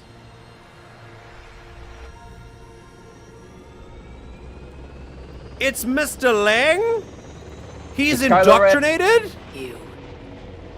You killed the scientists. What do you want? Your attention. Okay. Is this a serial killer? Is this Mr. Humanity? I need to tell you about the serious stuff after this cutscene's over. Okay. Oh, there's his music. Shepard. How did you find this place? The archives. Or did your shadow broker miss that one? Wow. Show yourself. I promise I won't miss. Stick to your talents, Dr. Dasoni. You've helped uncover the key to subjugating the Reapers. Or destroying them. Damn it, Shepard. Destroying the Reapers gains us nothing. How about peace? They're just trying to control us. Think about it. If they wanted all organic life destroyed, they could do it. There would be nothing left. They do! They harvest it and turn it into a Reaper and then do it again. They've been doing it for millions of years. Yeah, go on. Kai Lang, kind of a shitty character, IMO. I do not like him. He's kind of there. Okay. He has a book. It's called Mass Effect Deception. It's so bad that BioWare has promised to rewrite it to be more accurate to lore. They haven't. They give up on it completely because it's so shit. Now, Kai Lang is the protagonist of that book. Ah, okay. And there was a part in the story that I feel saying to like assassinate or do something with Anderson in his apartment. But he got to his apartment and Anderson wasn't there. So Kai Lang was supposed to wait there for him. Okay. What did he do to wait for Kai Lang? The book went into a quite long, detailed description about how he opened his cupboards, stole his cereal, and ate all of it. And he went into one of his flower pots and pissed on it. That's hilarious. That's why Kai Lang is called the serial killer. Oh my god. Bro, opened his Anderson cereals and ate it. Like, that's fighting words in my opinion. Yeah, honestly, that's like, that's dangerous. Don't eat my food. Mr. Huge Manatee himself. Correct, Raz. Made Kai Lang a Cerberus edgy boy. Of course he's indoctrinated. It's pretty crazy that that's confirmed, though. That's pretty cool. Yeah, so here's the elusive man acting as, like, right on cue, the Protheans talking about the indoctrinated presence trying to control the Reapers. I mean, at this point, he's literally making their point for them. And he is telling us exactly what Saren did. So if he is doing the same patterns that Saren was doing, I think we can... I don't want to assume yet, but like, come on, you know? What the hell are you talking about? I know them, Shepard. I know how they think. Saren. I think you've gotten a little too close to the enemy. No. I'm saying they've got it right. Why kill when you can control? Holy shit, dude. What do you mean? Oh my god. Okay. You'll find a lot of people will have like... God, this was the American presidential debate, honestly. No, I'm actually lying because Shepard is actually like, you know, the good guy here. What I mean is like, there are some people who will say things like, this problem is wrong. They'll oh man, how do I organize this thought? I think I'm gonna leave it alone for now and I'll come back to it when I've organized it again. But yeah, this is, I mean, come on. They have it right? Really? The Reapers have a point? Are you kidding? We've spent 3 years proving that wrong. What do you mean? So if Kai is indoctrinated, is the elusive man in control of it, or is he indoctrinated as well? See, that's also what we have to figure out. I mean, it makes sense that he would be indoctrinated, but he's also spouting Reaper lore, so he must be. Did he eat the cereal straight out of the box? Did he use milk? A bowl? Insane. This is a quote from the book. But Lang was something of an adrenaline junkie and enjoyed being where he was. That's why he checked the cupboards, located some cereal, and had breakfast before putting everything back exactly as it had been. Oh, that's serial killer. Listen, dude, we need we do not need this right now, okay? Just whoa. You've been spending too absolutely much wild. time with the enemy. Sorry. They're dragging you over to their side, their way of thinking. No, I just see things differently. Ooh. If you truly care about humanity, you'll stop fighting me. You'll join me. Interesting. Don't ever question my intentions. I've sacrificed more for humanity than you'll ever know. And we push him away. And don't assume you know me. My methods for dealing with the Reapers are simply more refined than yours. Interesting. Did you notice that? Did you notice that little hesitation there? I think there's a part of him that's like, hang on, you've got a point. Man, this is very juicy. And then we push him away when we talk about humanity, which is something he believes he's the expert in. This is very, very good back and forth. You've forgotten everything you stood for. Cerberus was supposed to be humanity's sword, not a dagger in our back. Poetic, but as usual, you missed the point. The world is more gray than you care to admit. Not like this, asshole. With the Prothean data in this beacon, I can end this conflict once and for all. You're either with me or against me. There's nothing gray about that. No, I suppose there isn't. Leng, the commander has something I need. Please relieve her of it. And then bring me the data. Understood. Alright, here we go. Oh god, the Naruto pose. Alright, before we fight him... it's looting! Yeah, go on, Alfred, what were you saying? It's crazy that the Elusive Man wants to do to the Reapers what he thinks they want to do to us. Given that if that actually worked, they wouldn't need a cycle to do it. Yeah, exactly. If it were actually possible, then it, yeah. They've needed like millions of years to try and accomplish this. Alright, Mr. Kylo Men. Oh god, he like throws biotic shit. The Elusive Man always wanted this. Remember how he wanted you to keep the collector base? Slower than I imagined. Yep. Oh my god! Jesus. Doing hit, cover me while I recharge immediately in with one hit phases. Like. Oh shit. Yo. Right us, buddy. Alright, Liara, get up. Liara, you better gonna say stasis his the hit. What? Oh god. You missed that one. Died like a coward. What? Asshole. Oh god, he's making me miss. Oh my god. Try Jesus. Oh my god. After you die, your friends will be next. Hello. Yeah, got him. To recharge, cover me. Gets hit once. Can we shoot him again? Oh, we can't. Okay. No, isn't an invulnerable thing. Okay, give me some metagel, people. Liara, stasis him again. Javik, lift him. Oh god. Nice. You gonna recharge again? Oh, there he goes.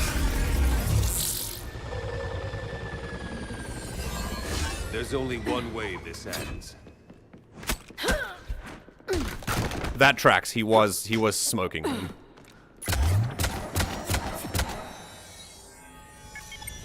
Target the supports. Oh shit. They had to shoot for that part. And originally, he just held his hand up like Neo from Matrix.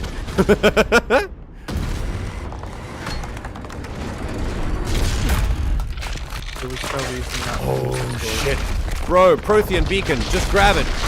Just grab the beacon. God damn it, Lang. Cerberus thanks you for all your hard work. Does he have it? Oh my god.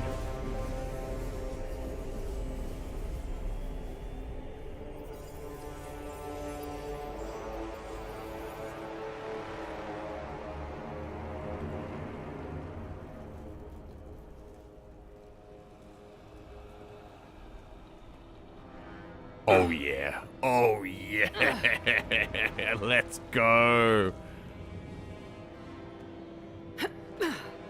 Whoa. Me doing blade and sorcery climbing.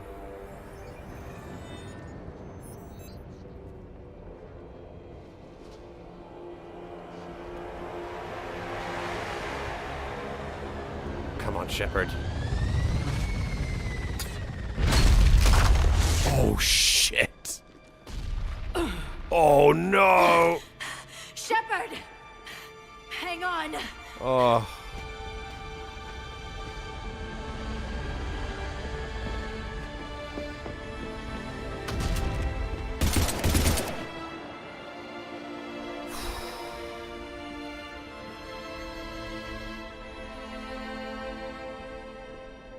That's a hard-hitting failure. That's the first time you actually failed. Give us your location. I repeat, is anyone on this frequency? We read you. Give me your The lieutenant's down. Our whole zone is collapsing. Convoys are down. What happened to Shepard? Did they make it to the temple? They jammed us. I saw them. Wait, I've got a reaper inbound. Please, is anybody there? Goddess,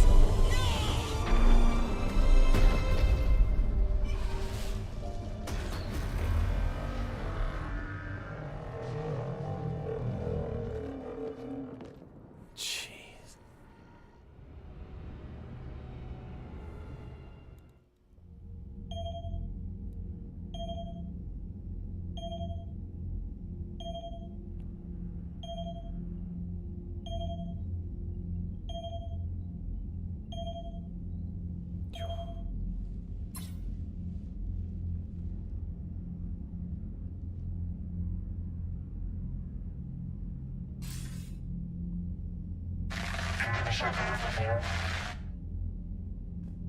Commander? Counselor? The mission... We've lost contact with Thessia. It's gone dark. How soon will the Crucible be ready to deploy? Counselor, I wish the news was better. We didn't get the information. What happened? Cerberus was there. We were defeated. We don't know how to finish the Crucible. I don't know what to say. What was the situation on Thessia? Deteriorating fast. The Reapers are there in strength. Then you'll excuse me. There are preparations to make, continuity of civilization to consider. I never thought this day would come. None of us did. Sorry.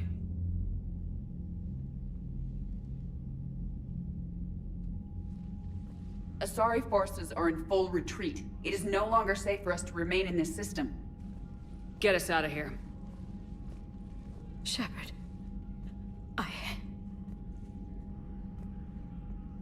Nobody could have predicted Cerberus would reach Thessia before us.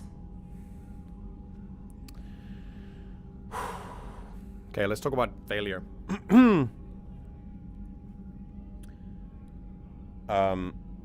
This is the first big fail that we've had since losing Earth. And Earth was our home, and in some way, we were blindsided completely. We didn't go to Earth with an intention. We were just there, and suddenly the Reapers got here. They chose to attack Earth first. And so that failure was more...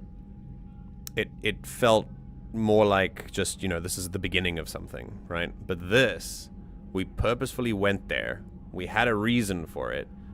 Not only did we fail in our mission, we failed against people who claim to want the best for the galaxy. We failed not against the Reapers, but against our own people.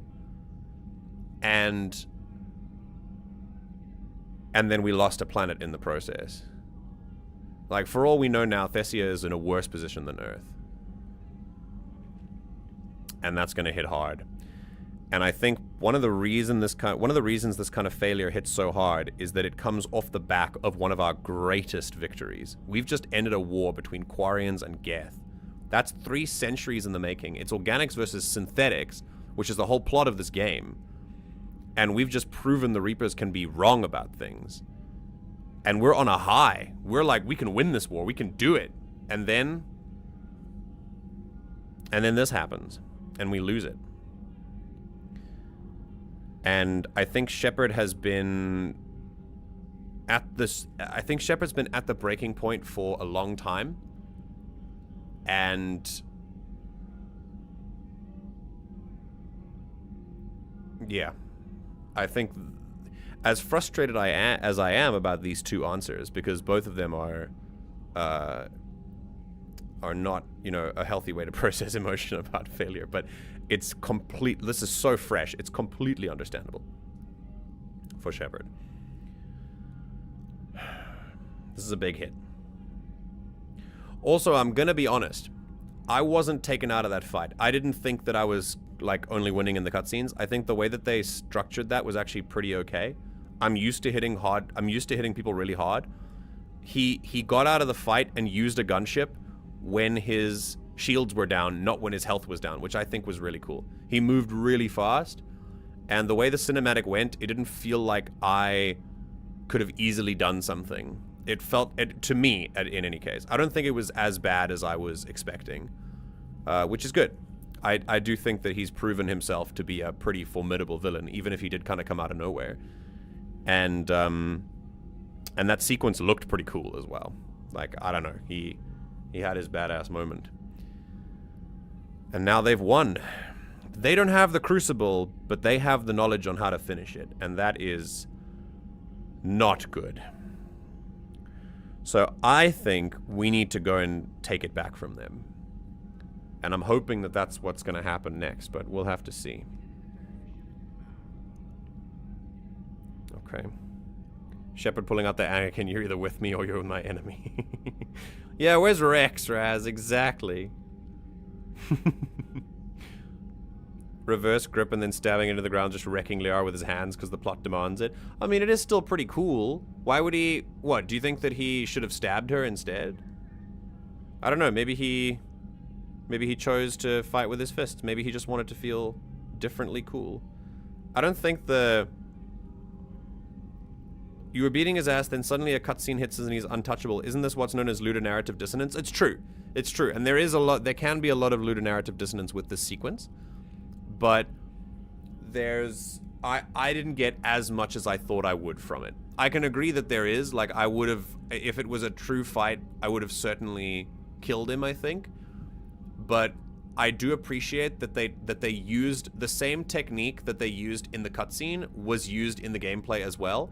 And it nearly killed me. So I think that that's what helped me understand what was going on a lot better. Like, it did help with the dissonance.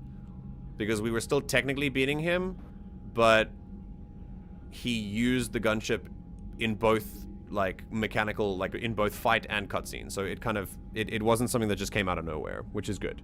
That's a good way of doing it, I think. This segment really taught me the true meaning of sacrifice. Oh, for sure, yeah. And loss, you know, like just the price of failing. Absolutely. Councilor Tevis, we were cutscened. Hey, we're gonna do Citadel. The tonal dissonance is why I prefer Citadel as an after-game meta goodbye than trying to fit it into the main narrative. Yeah. I know how you feel about that. Doesn't quite make sense post-game, as most commentary in there is about an ongoing war. There's no proper place to fit it. That's why I said meta goodbye, because that's what it really is, a celebration of Mass Effect made after the fact. That's true, and I get that. I get that that's why you would do it. I think for this particular run, we're still going to do it now. But like I've said before when you brought it up the first time, I think it's a really cool thing that you can do afterwards as well. I think it works as both as a meta goodbye. I get it why people put it as, like, after the game, but I also think it works super well as a last hooray. Yeah. So, I mean, do we blame ourselves like we tell everyone not to, which makes narrative sense, I guess? Or I don't want to know what this is. Is this she blames other people around her? I think we're just gonna... yeah, we're gonna go here, just in case she decides to blame other people. It's my job to be prepared, no matter what. And now Thessia's lost, as is the data on the catalyst. I'm sick of Cerberus beating us to the punch. Let's kick them in the balls first for a change. Oh, yeah, good idea, James. I'm with James. Anyone know where they're hiding? We are gonna go for Cerberus. Yes. Oh. Well, there is something. Trainer. Let's hear it, Trainer. Let's go. I was able to track Kai Leng's shuttle through the relay and extrapolate his destination. What? But the signal disappeared in the Liara system. Naturally. It's not just gone, though. The signal is being actively blocked. Oh. How? I'm not sure, but something is interfering with all signal activity in that region of space. Interesting. Commander, the Liara system is home to Sanctuary and little else. Sanctuary is a supposed safe haven for war ring. You think it's worth checking out, Trainer? I didn't skip that. That was weird. Yes, Mom. I do. If Specialist Trainer hadn't examined the data so astutely, the interference would have been undetectable. Okay. Well, good. Thanks, Trainer. That's awesome. Once again, proving your value on this team. I think you should check out Sanctuary and then do the Citadel DLC. Okay, yeah. Nice work, Trainer. You're giving us a shot. It's the end of the game. Make sure we don't waste it. I was stationed on Horizon in the Liara system, and you were the only Cerberus presence while I was there. It's a slim lead. Let's hope it's the right one. I don't care how slim the leads are at this point. We've come too far to let Cerberus stop us. Damn right. I want that Prothean data. I want the catalyst. No excuses. Dismissed. Shepard is mad. Commander, Admiral Anderson is available on VidCom. Oh no, we gotta go tell Anderson about this? Ugh! Sorry, Dad. We're going back to Horizon, man. That's so cool. Okay. The Reaper War, the fall of Thessia. Shepard, I poo-poo farted for the good of humanity. Is it just me, or does it sound like some of the characters pronounce the system as Lara? Yeah, Caden did it as well. I was gonna point that out. Canadians. A little clever. It's a little tip that you can tell that voice actors received different directions from directors, and it's a bit of a. It's a continuity error, which is very interesting. There are ways to do that interestingly by like having people pronounce names differently, but most of the time it comes off as a continuity error. That just voice actors were recording at different times. They didn't know how to pronounce it. Yeah. The assault on Thessia did not go as smoothly as the Reaper strikes against other races. While other species met the Reapers head-on, the Asari resorted to dangerous hit-and-run tactics to harass their attackers. By engaging in guerrilla strategies, blasting a Reaper ship then jumping to FTL where they could not be tracked, the Asari forced the Reapers to remain on the defensive. Unfortunately, the Reapers' greater numbers allowed them to accept certain losses, so they soon ignored the attacks against them and began orbital bombardment of Thessia. This in turn forced the Asari to defend their homeworld with a more traditional stance, facing the Reaper forces directly. As soon as the Reapers landed on Thessia, the harvesting began. A swift and brutal slaughter of the Asari ground forces followed. Resistance from trained biotics barely slowed the attackers down. In the end, Thessia's minimal military forces, combined with unpreparedness in the face of an overwhelming army, resulted in the fall of the planet. Shit. That's Earth, Karshan, now Thessia. And the only reason we're not sad about Karshan is because we weren't there to, like, try and defend it. It was the first to fall. Okay, what do we got? Citadel Defense Force is higher. Liquid assets. Some Alliance stuff. We're nearly at 8,000 military readiness. That's pretty crazy. 5th Fleet. 2nd Fleet. Sniper unit, Ceres Guard. Some Geth forces. Ooh, another Geth Corps. Very cool. Alright, Daddy Anderson, I'm sorry. I didn't mean to lose Thessia. Shepard, I heard about Thessia. We were so close, Anderson. So damn close to ending this war. You didn't think it'd be that easy, did you? I knew going in there wouldn't be a minute of this war that was easy. But watching Thessia fall, and knowing it was my responsibility. Shepard, you know how many times I got my ass handed to me over the years? Surviving the first contact war back in the day was a goddamn miracle. They said I was a hero. I just felt lucky to get out alive. So maybe Kai Lang did beat you. What of it? It could cost us the war. These guys in the Resistance, they know it's a losing proposition. They know the chances of seeing tomorrow are slim to none. But we all signed up anyway. Hell, I'm sitting in London right now staring at rubble. I was born here. and it's looking like I might die here too. So I say point us at the Reapers and we'll take our chances. It's a good point, and I think Shepard needs to remember we went into this not thinking we could win. we went into this hoping that we could win. We should never expect to win in a war like this, so that losses like this don't cripple us. Shepard, buddy, pal, the planet would have fallen even if you had gotten the information. Having the data wouldn't have instantly finished the Crucible anyway. That's a good point too, Raz. It's hard to see it with our own eyes, as Shepard did, but yeah, important to remember. You'll make it, Anderson. And when this is all over, you can show me London. It might need a new coat of paint first. This'll be over soon. It better. Shake this off, Shepard. Yeah. I will. Anderson out. We gotta move on. We failed. It happened. What are we gonna do about it? That's the real question. And I'm really glad we got to talk to Anderson about that, because he has a... like I said from the beginning, there's a special relationship between the two of them that is very much like father-daughter. And I think, yeah, it's really cool. Not after we took down that Reaper on Rannoch. I don't know. Great point, Campbell. But there's no way we could have stopped every Reaper on Thessia. The Asari should have jumped in earlier. That is also a good point, Westmoreland. Just like I was talking about, we're riding the high off of killing a Reaper on Rannoch, and we start thinking we're invincible, and then we fail, and it feels all the more shitty. I want to talk to Joker as well, by the way. Oh yeah, for sure. We're gonna do a Normandy Round-Up before we do the rest. Cerberus has attacked a comm facility on Entourage. I've updated the galaxy map. Side mission. Alright, we can do side missions. That's fine. Thanks for listening, Commander. They're super short anyway. It was a good idea. And right now, it's the best lead we've got. In any event, good luck. Yeah. Nice. Commander. Hey, what do we got? Forgot. Sorry, military command. Good, you open this message. This isn't actually a sorry. Wow. Wow. This fucking email, it's such a meme. It's such a child.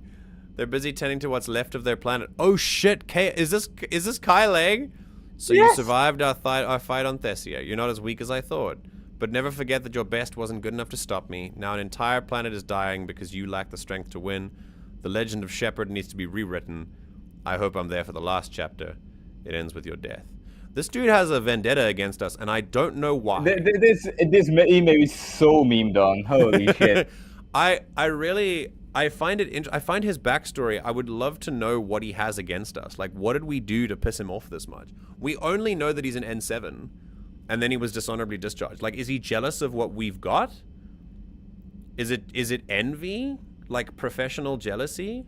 I don't know. But also, this hits really hard in the guts for Shepard and makes it very personal for her, because she is still reeling from this failure, and she feels she's responsible, even though, as Raz very correctly pointed out, it's not us. We were there as a random, like, Spec Ops team. The Reapers were going to take the planet anyway.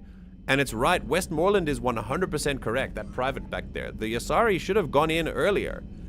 If they knew the stakes, they knew the score. If they had joined earlier, maybe we would be in a different position. Again, that doesn't mean that I'm judging them for current knowledge, as I've said we shouldn't do, but still, it's worth noting. If we don't finish that Crucible soon, there won't be a galaxy left to save. So Thessia, huh? I guess the Asari are wishing they had fewer dancers and more commandos right about now. Jesus. Too soon? Yeah, definitely. Definitely a little soon, my man. In case you hadn't noticed, we just lost a few million people. This isn't the time. You see this? Tiptree. Little colony out in the ass end of nowhere. My dad lives there. So does my sister. Reapers rolled in about 2 weeks ago. Damn. So you can assume that I'm generally aware there's a war on, Commander. So why the jokes? Because EDI says that according to your armor's metabolic scans, you're under more stress now than during the Skillian Blitz. Like, more than a Kuz, where Thresher Maws ate the rest of your squad. And the last time I had a briefing with Anderson, he told me to take care of you. The guy leading the resistance on Earth is worried about you. And I'm supposed to help. You wanna know a little fun fact? Interesting. Yeah. So, remember the Asari you were talking to that said that she had a little girl on tip train, and the Asari came in and she had to shoot the girl by accident. Oh, shit! That's Joker's sister. Oh my... Whoa! For real? Yeah. Yo! Oh, piecing that together is crazy. Joker's sister got shot. She's dead.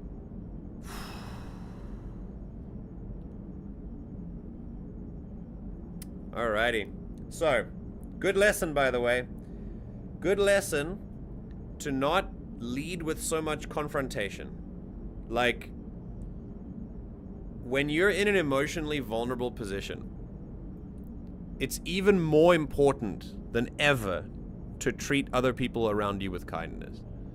Because you don't know that they're also not in an emotionally vulnerable position. Because then, remember, when this happens and we don't know how to communicate, a lot of us default to just give me a reason to punch you. Just give me a reason to lash out at anyone. I need my anger. I need to take out my anger on something. I'm waiting for you to say something mean so I can return fire with everything I have. And that's not how we should communicate. But it is how we feel instinctively. The reactionary emotion that we feel there is just give me an excuse. It happens all the time. I've felt like this. When Joker turns around and lashes back at Shepard like this, Shepard doesn't deserve this. But Joker has something to get off his chest. And clearly, jokes are not getting the job done. And Shepard just brought that out of him by not being, you know, kinder on him and taking her anger out on his attempt at making light of the situation. So there's a really good lesson here. Communication with kindness is always important, but it is most importantly important when you are feeling emotionally vulnerable. I feel like this is another reason why I don't dislike having a Citadel DLC happening at this point in the game, because they are super fucking stressed. Yeah, they need Everyone some shore is. leave, man. They need to calm down. They need a break. Yeah, absolutely. They need to be on their top to go. Yeah, they need to relax for sure. Yeah. I appreciate the thought, Joker, but I'm fine. The hell you are. You're like half robot at this point. No offense, Edie. And it's my fault. When the Collectors blew up the first Normandy, you died because I wouldn't leave. Because you had to come back for me. Oh, Couldn't leave the best pilot in the fleet behind, could I? Yeah, well, I guess that would have looked bad on your report. Come on. We got work to do. No! No. Unpack that. Go further. You have the time. God. This is such a great moment to bond over this. Joker has just let something off his chest that he's needed to for like years. He's held that guilt in him for years. Now he feels partially responsible and we had no idea. Acknowledge that. Damn. Especially him talking about, like, feeling guilty that we went back for him. We made a choice, my man. And I'm really disappointed that Shepard didn't tell him that. But she's also in her feels right now. See, this is a very, very good example of what vulnerable communication can look like when you don't check your impulses. This is why when you're feeling really angry and mad, it's usually good to take a moment and calm down and then come back to the conversation. Rather than... we might feel like while the emotions are hot and fresh, we should talk about it. Not a good idea. Not a good idea. Nowhere in the history of ever. It turns into something we all love to call bickering. 100%. If you feel like a conversation is turning into something that is like, you know, turning into jabs at each other and like something that you don't really want it to be, stop. Just put a pause and come back to it when you've calmed down. It's not a bad thing. It's a good thing. This is a really good lesson for that. Commander? Shepard, I have a question about human behavior. This isn't the best time, Edie. Perhaps humor? A penguin is driving through the Arizona desert. I'm not in the mood. A lively rendition of La Marseillaise? No. Very well. I will maintain a respectful silence until you indicate otherwise. Okay. Sick. Can we stay and find out? We good? Okay. Hello, Shepard. Okay.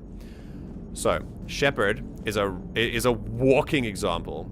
I mean, I know we're talking to people right now, but it's her tone of voice, the way she's talking to people, she needs to cool off. She needs time away. She must not be talking to people right now. She needs a 3 on her bed right now. Yeah, we need to call Garrus up for some TLC, and then we need to feel better. Like she needs to be able to handle this failure with a little bit more, not pushing it down. She needs to process it and handle it with a little bit more emotional maturity, for sure. Okay, here we go.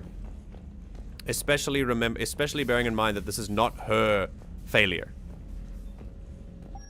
If anything, it's Kai Lang. What is that? Securitel helmet, recon. The Securitel helmet reminds me of the Colonial Marines and Aliens. It's pretty cool. Yeah, it is pretty classic soldier vibes. It's pretty cool. Okay, let's have a squiz down on the crew deck, see what everyone's talking about with Thessia. Oh boy, Tali's here. Shepard, this wasn't your fault. Nice! It's not about fault. I was supposed to stop them. You will. I don't know if I can do this, Tali. Earth, Palaven, Thessia. I'm risking everything to build the Crucible, and I'm not even sure what it does. Who am I to make that call? Oh. You're the one who was right, all along. You fought when no one else would, when nobody else believed you. You can do this. I know you can. Okay. Very cool for Tali to be hyping up Shepard. I think the right step in this moment is to remind Shepard that she's not alone. And everyone saying, no, Shepard, you can do this, is, in her mind right now, is sort of distancing her and making her feel more like the one who can do this, which is the reason she's feeling this pressure in the first place. She's been hyped up as the galaxy's main character for 3 games. And that's what this kind of pressure can do to you when you fail once. It's gifted kid burnout, man. That's all this is. This is what happens when you are set up believing that you can do anything, no matter what, and believing that failure is not an option, and then you take every failure as personal. Now, of course, this is a big failure, and a lot of lives were lost. But Shepard is, and I really like this vulnerability of Shepard. I would really love to lean into this and have her communicate this, because then we can get into it and talk about, really, Shepard, what does this pressure do to you? How unhealthy has this pressure been? It's time for you to stop thinking that you are the one who does Sorry, this. did I just hear a child laughing? A child laughing? Where? I heard a child laughing in the very background. I don't have anything open. Really? Interesting. I think I'm going insane. I just heard a child laughing in the very background of the right ear. Could be. All right, let's go look around the ship. Maybe there's a child. Still, Shepard here, I would love to lean into this and just and keep that line of conversation going and not. Tali's trying her best here, but unfortunately she shuts down the conversation by reassuring Shepard here.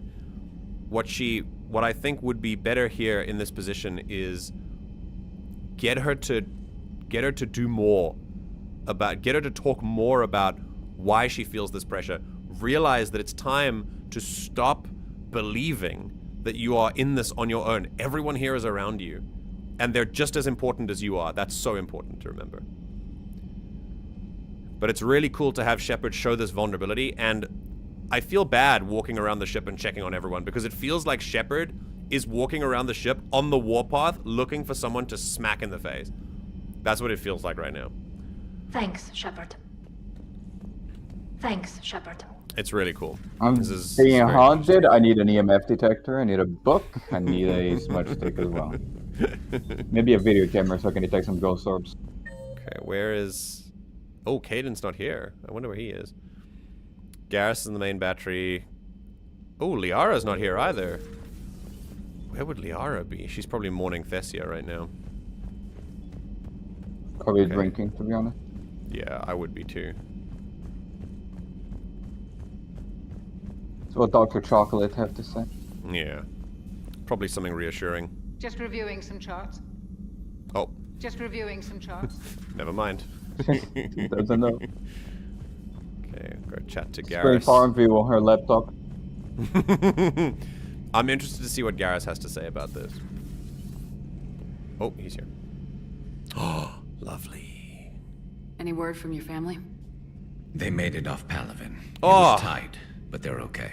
Good to hear. That's fantastic. That must be a weight off your shoulders. It is. Though this being a war, one burden replaces another.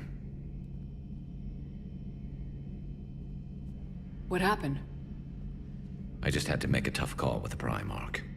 He said our fleets are being decimated, so I advised him to cease all offensive operations against the Reapers. A full retreat? The only way to save Palaven now is to hold our ships back for the Crucible. But if I'm wrong, then a lot of other Turian families won't be as lucky as mine. Yeah. I do think it's the right choice. But let's check what he considered. That's a hell of a gamble. No other options? If there are, I can't see them. It all comes down to the Crucible now. And ruthless calculus. How are you holding up, Shepard? This all has to be taking a toll. We are not burrowing down into this. We are opening up. If there's anyone we're going to open up to, it's Garrus. There's only so much fight in a person. Only so much death you can take before you... Before a certain Turian with no romantic skills to speak of tries to cheer you up. No, Garrus. Coming from you? Mood swings. Don't worry. We'll get through this. Oh, Garrus. We always do. That's a cute moment, but no! God! Explore! Let her talk more! This is so important for her! No one's a shrink. Everyone, but you don't have to be a therapist to understand this. I'm not. I think, if anything, it's a learning moment. Remember, I'm not judging these characters. They're doing what they need to do, and they're operating on their own, like, personalities. This is a natural reaction for them. It's totally fine. But, okay, it's learning. We learn. When someone is opening up to you, you don't cut them off midway. You let them get through their thought process. Don't change the subject. Go deeper, especially with something like this. If you're in a position to hear them out, you let them go as deep as they need to. Even if it's to a horrible place. Especially if you're a significant other who, if you're in that emotional space and you can hear it, you go for it. You're reminding me a lot of Dr. Mick right now. Oh, for real? Damn. I'll take that as a compliment. Especially in the God of War playthrough. Because there's multiple instances where characters will just cut themselves off. Dialogue will just stop. And he's like, no! Keep going! Start talking more! Yeah, it feels like the characters are like, they're at a good point, and then they just end, and they divert to something else, and I'm like, no! This was so good! But thank you for that. I feel like that means I'm on the right track with this. Yeah, I just, yeah. Again, it's not judgment for the characters. It's more an opportunity to express frustration. That's all. Ooh. Pathfinder Alec Ryder? Hello, Alec. Project Variety added this for continuity. This is Liara Grieving, and the year is 2186. This is Mass Effect Andromeda. Oh, really? Oh, shit. Yeah. Alec Ryder is the father of your protagonist. Oh, shit. That's so cool. I don't know if you'll even receive this message. Project Variety. But we corresponded years ago. I remember you spoke about a plan to settle Andromeda. Oh, I don't know if your arcs ever made it out of the Milky Way, but the worst has happened here. I'm with Commander Shepard and a brave crew. We're trying to build a weapon to turn the tide, but I fear the civilization you remember, the people of the Milky Way as you knew them, may be gone forever. You may be all that's left. Please don't forget us. Keep us alive in your hearts and tell your children of the wonders that once were. On behalf of the crew of the Normandy SR2, this is Dr. Liara Grieving signing off. I actually really like this because Mass Effect 3 is brought up in Andromeda, and not really much of a spoilers, but they don't really know what's happening. That's so Or what happened, cool. because it's in the future. That's this amazing. Just made the tutorial mission I like that a lot. so much worse for me. Wait, the Andromeda tutorial mission? Yes. The first mission, yeah, I get why.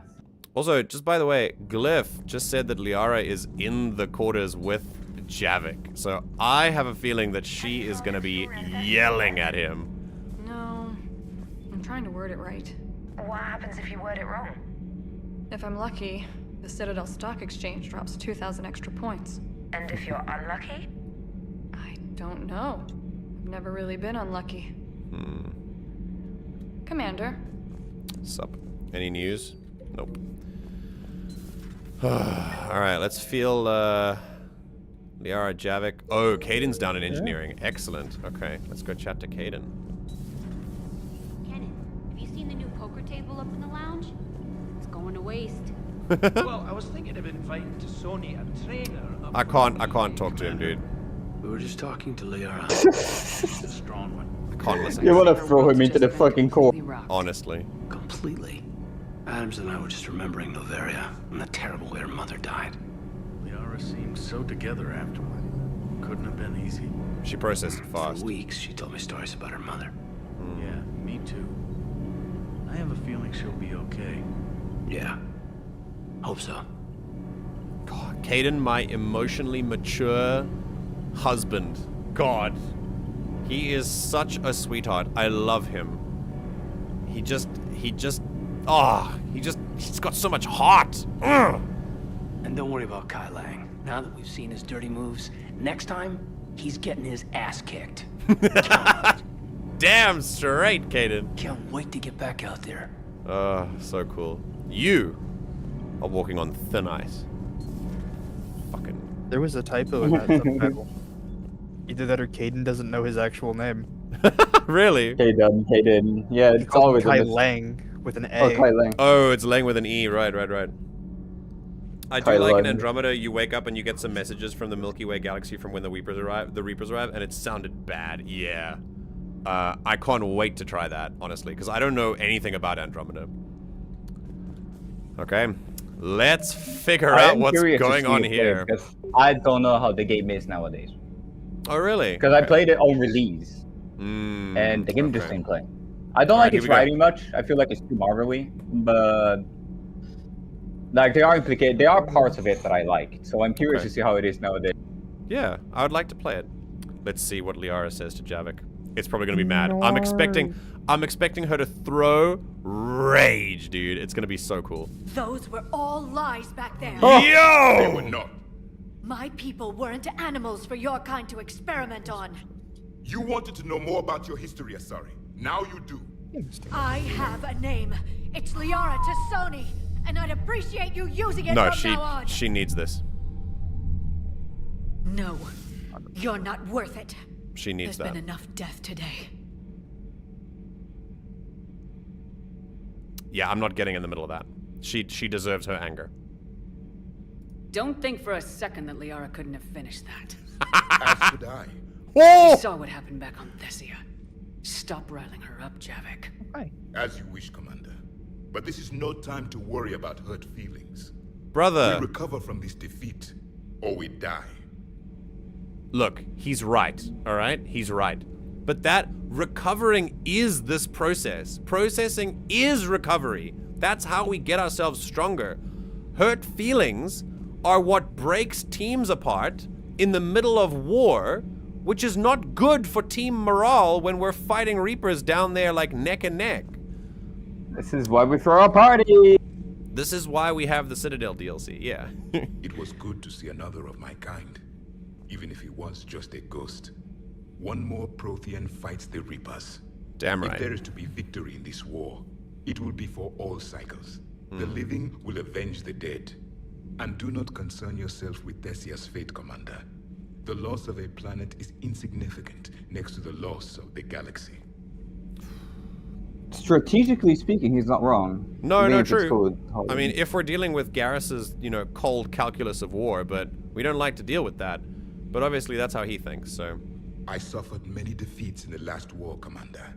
Let this loss be the fuel that powers your rage. Oh God. Your Joker pilot insists I call myself Prothi the Prothian. I insisted he allow me to throw him out the airlock. I am with my own thoughts. Liara? Oh god, she's not there. Okay, we're gonna go check on her. There's no ways I was gonna... Yeah, what's that? With his a loss of a planet is less than the loss of the galaxy comment.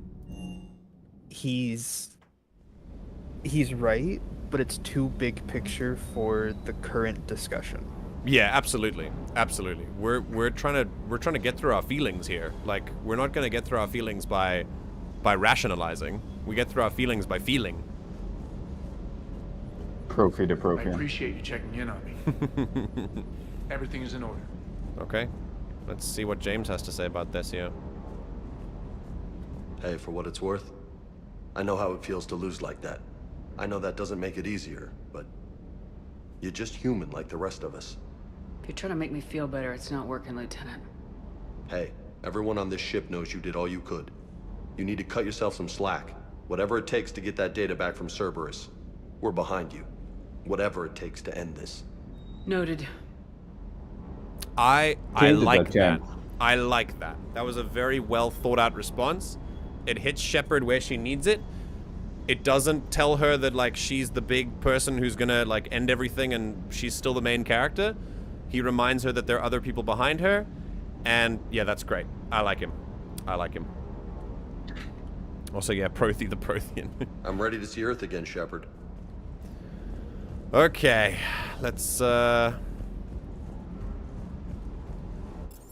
do this, shall we? We'll go back up to Liara. Let's see what she's doing.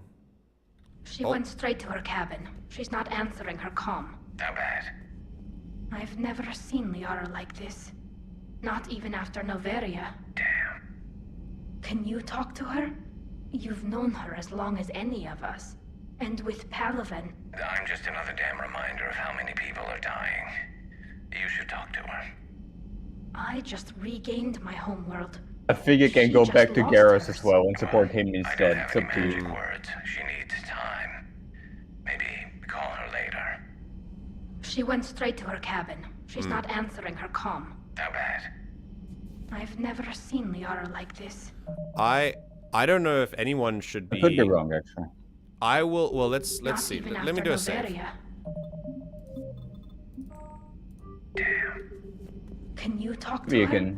You've known her as long as any of us. It would be weird if he's talking there, but he's not talking there. Yeah, let's see.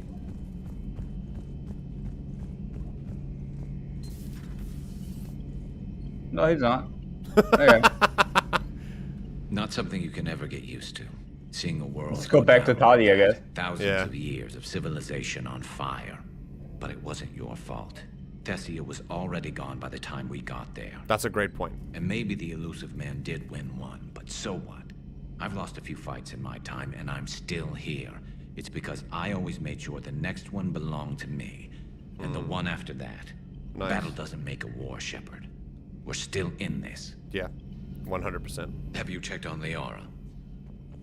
She must be devastated. That's not something you ever forget. Shepard. This is when you take all your anger and frustration, bottle it up, then use it to rearrange every molecule in Kai Ling's body. You'll get your chance. Also, no, Garrus. This is not how we deal with anger. Yes, it is. You will put the renegade on him. No. We will tear apart Kai Ling for sure, but we will not bottle up our anger. Not right now. God. Can we still talk to Tali after this? I think so, maybe. I don't see why you wouldn't.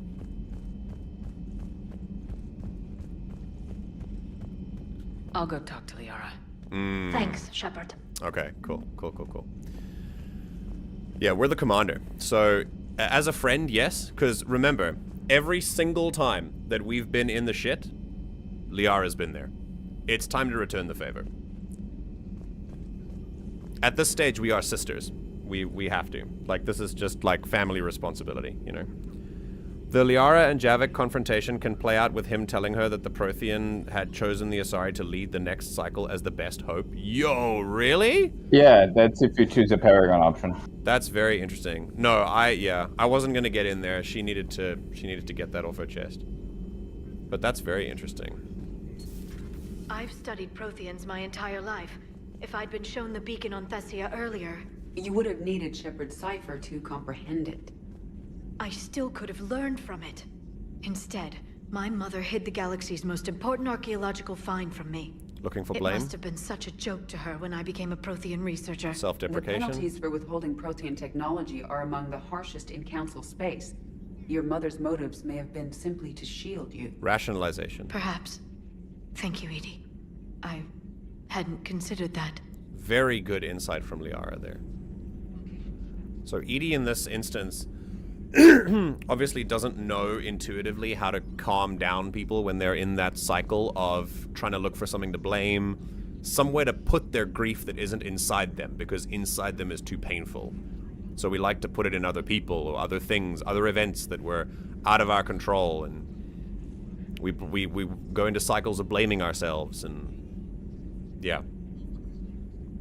It's good that Liara at least has this presence of mind to consider another option. And after, you can ask if that was true or if he lied to make her feel better. He gives a trademark non-answer. Oh boy. Yeah, maybe that would have made me angry. Maybe I'm glad I didn't do that. Alright, Liara. Let's check in. How did this happen, Shepard? My entire civilization. The Asari's history. The Protheans made it a lie all along. And I abandoned my people to hunt for the catalyst. Liara, you had nothing to do with the attack on Thessia. Nothing to do with it? I told those people on Thessia we'd save them. How many Asari died because I demanded their help? Let her talk.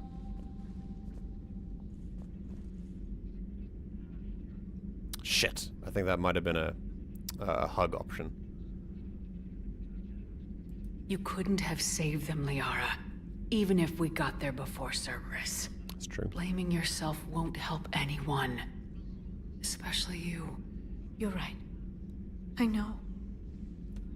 I just wish there was something I could do to help right now.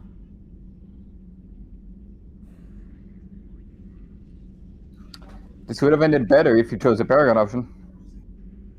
I know.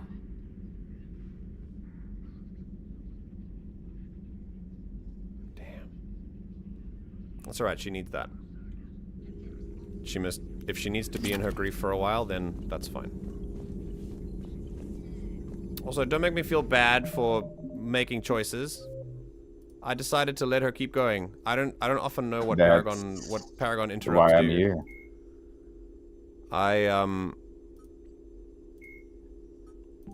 I stand by my choice. If I thought that she wanted to talk more, and I didn't want to interrupt her. All right. It's all right. I need some time, Shepard.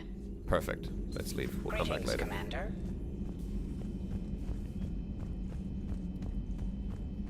So if we didn't do anything wrong there. I would say that maybe Shepard again could do a little more listening. And not immediate reassurance like a lot of people are rushing to do right now, which is true. It comes from a place of caring. I get that. But rushing to reassure feels a lot like dismissal to the person who is grieving. So it's important that you remember to just let them get through what they need to get through, like listen to them. And Liara just like collapsing on her bed, grieving in a heap is perfectly fine. Sometimes processing grief is ugly and messy.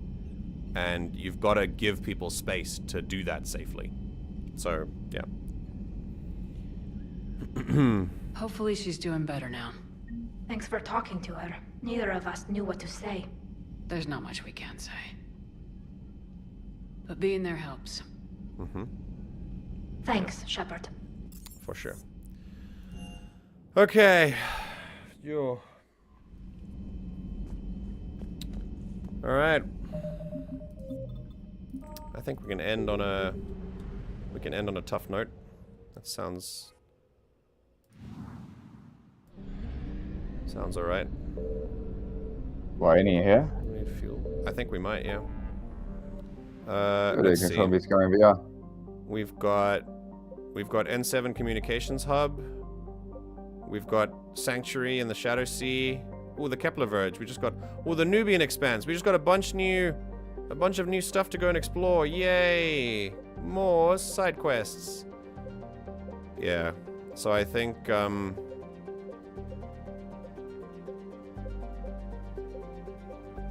let's just check everything here first. Oh, new Hourglass Nebula. Nice. We'll go there as well. Okay, new stuff just dropped. Oh, we can't go to the far rim anymore. That's interesting. Okay. Alright, cool. So, we'll end off here. Alright. This is why I did that Bloodsport kickboxer soul searching during March. Yeah, sometimes letting anger out in those, that's why, like, I've seen videos of rage rooms, man, and this is why I play Blading Sorcery. Yeah. it's and ironically, okay. I've been angry before and just put it up Blading Sorcery. Yeah, for sure. It's okay to have outbursts of anger, just as long as you know that you're entitled to it, and you should be exercising your feelings in a safe way. A way that is safe to yourself, so you don't hurt yourself, and safe to others, so you don't hurt them. And that's it. You know, play a video game, punch a pillow, go boxing, go into a rage room. Like, just make sure that. I think this is a good time to talk about how men do this specifically. I know in this case we're dealing with a lot of women grieving and stuff like that here, but when we talk about anger a lot, anger is an emotion that for men, we are told that it is our most easily accessible emotion. And we're also told that it's really the most prominent emotion that we feel. Couldn't be further from the truth.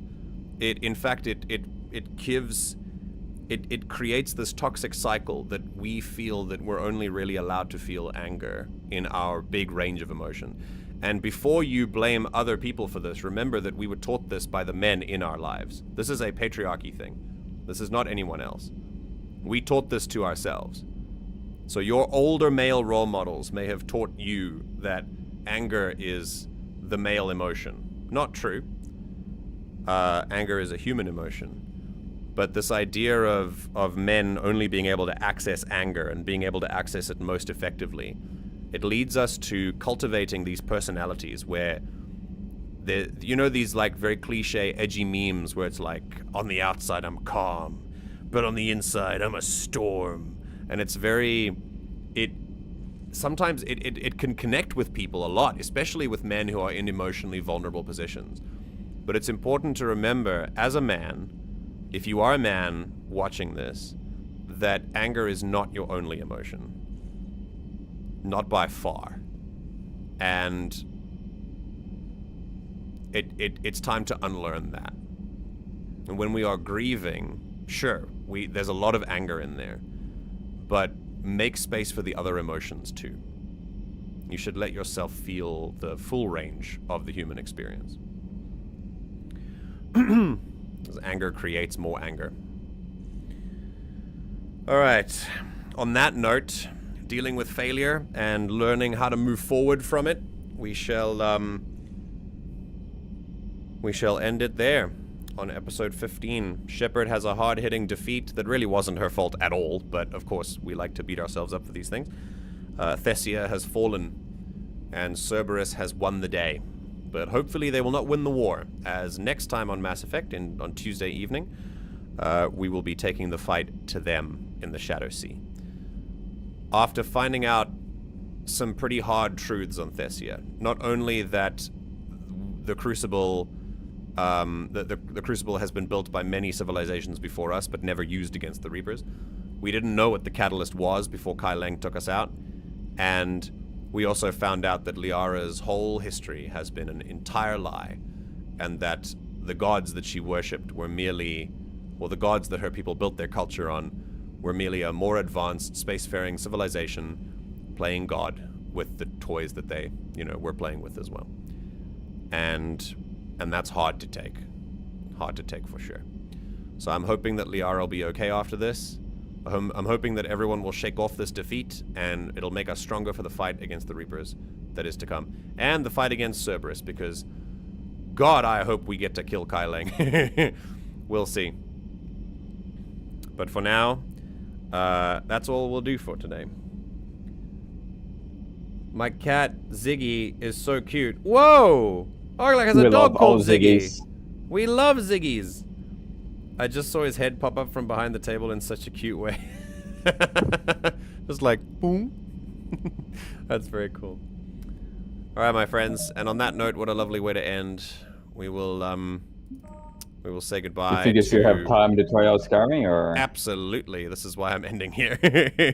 I'll meet you on Quad. We can go hang out in Quad, yeah. For now, thank you, Alferg. Thank you, Arglak, for joining me here for today. And for your insights and such. And I will see you in a little bit. Are you joining us, Alferg? Are you coming to? Yeah. Okay, awesome. Then I'll see you guys a little bit later.